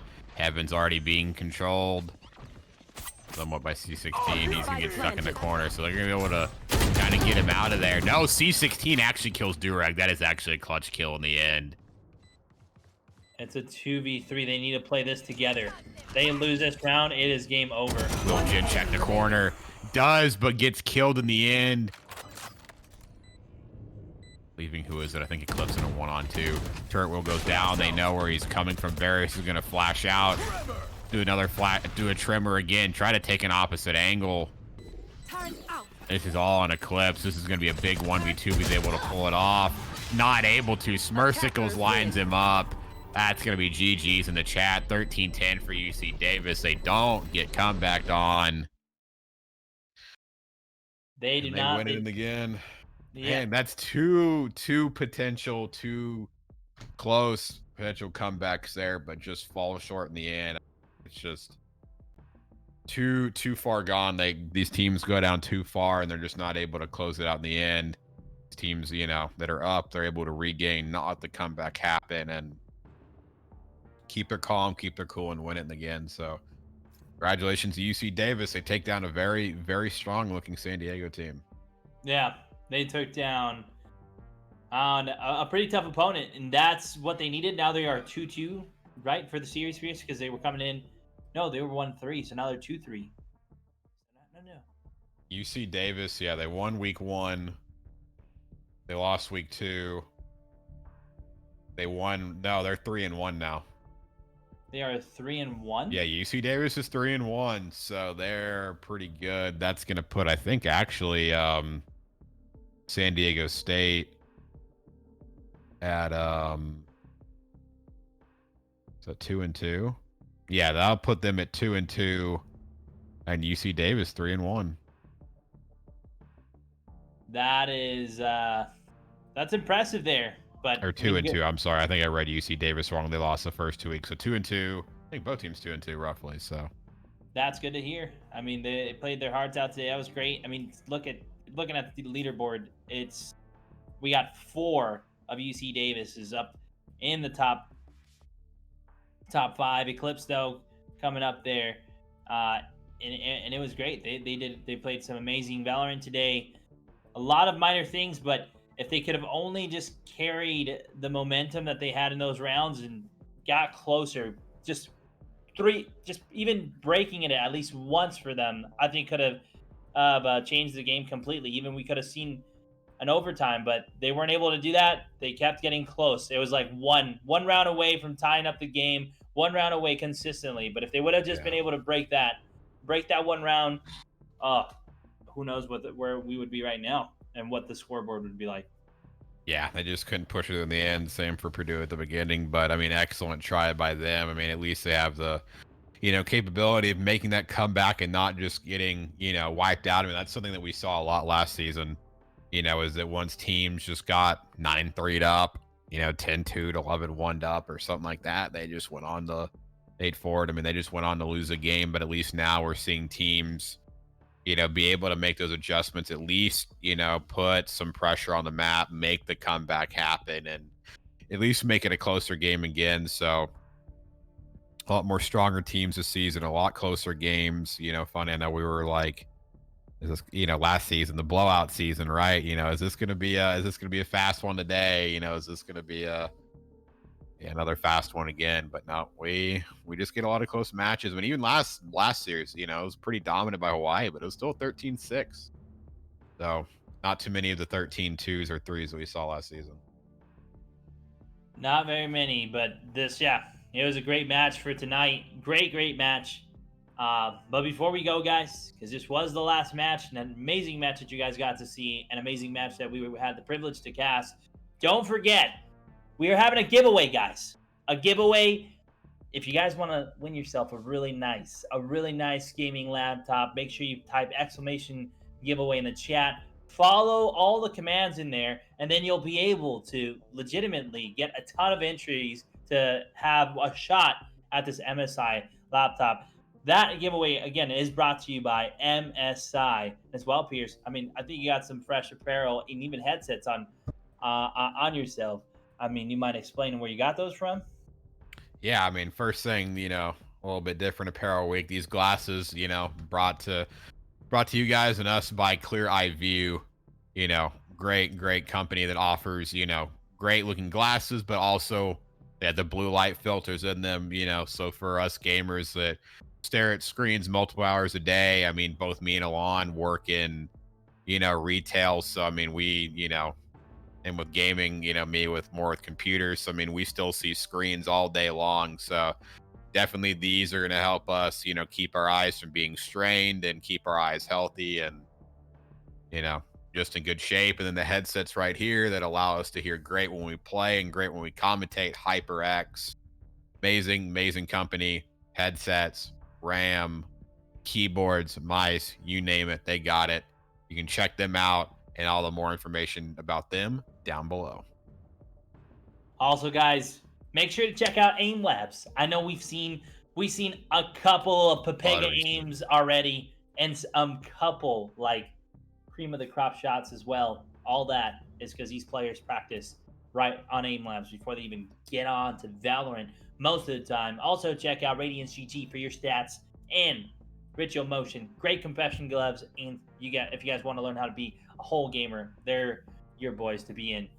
Other than that, guys, I mean, again, big shout out to San Diego and to UC Davis. Congratulations, UC Davis, again, getting the win for tonight. We have been privileged to be your casters for tonight. My name is Funnyman. You guys can always catch me on twitch.tv/FunnymanLHG. We're basically live every single day, morning and night, Central Standard Time. Come check us out as we fry on Warzone and get ready for a tournament here soon. And I've been your boy Muted. You can follow me on Twitter at MutedCast, as well as twitch.tv/MutedPA, where I'll be streaming a lot more once I get my 3070 back that I may or may not have overdrawn power on, but that's a story for another time. So, yeah, thank you guys for coming by. Like Funny said, it's been an honor to cast. Love casting week in and week out these collegiate matches. Thankful again to all our sponsors, all you guys that come out watching. Keep it cool. Don't be toxic. Share with your friends on the stream, and we'll catch you guys on Thursday for the Immortal matches, and me and Funny will catch you guys next week for week 5 of the Collegiate Valorant League Radiant matches. All the champions giving out their speeches. All these days thought of the least. Don't allow them to break you. You're amazing the way you are. I can see those tears falling, but don't allow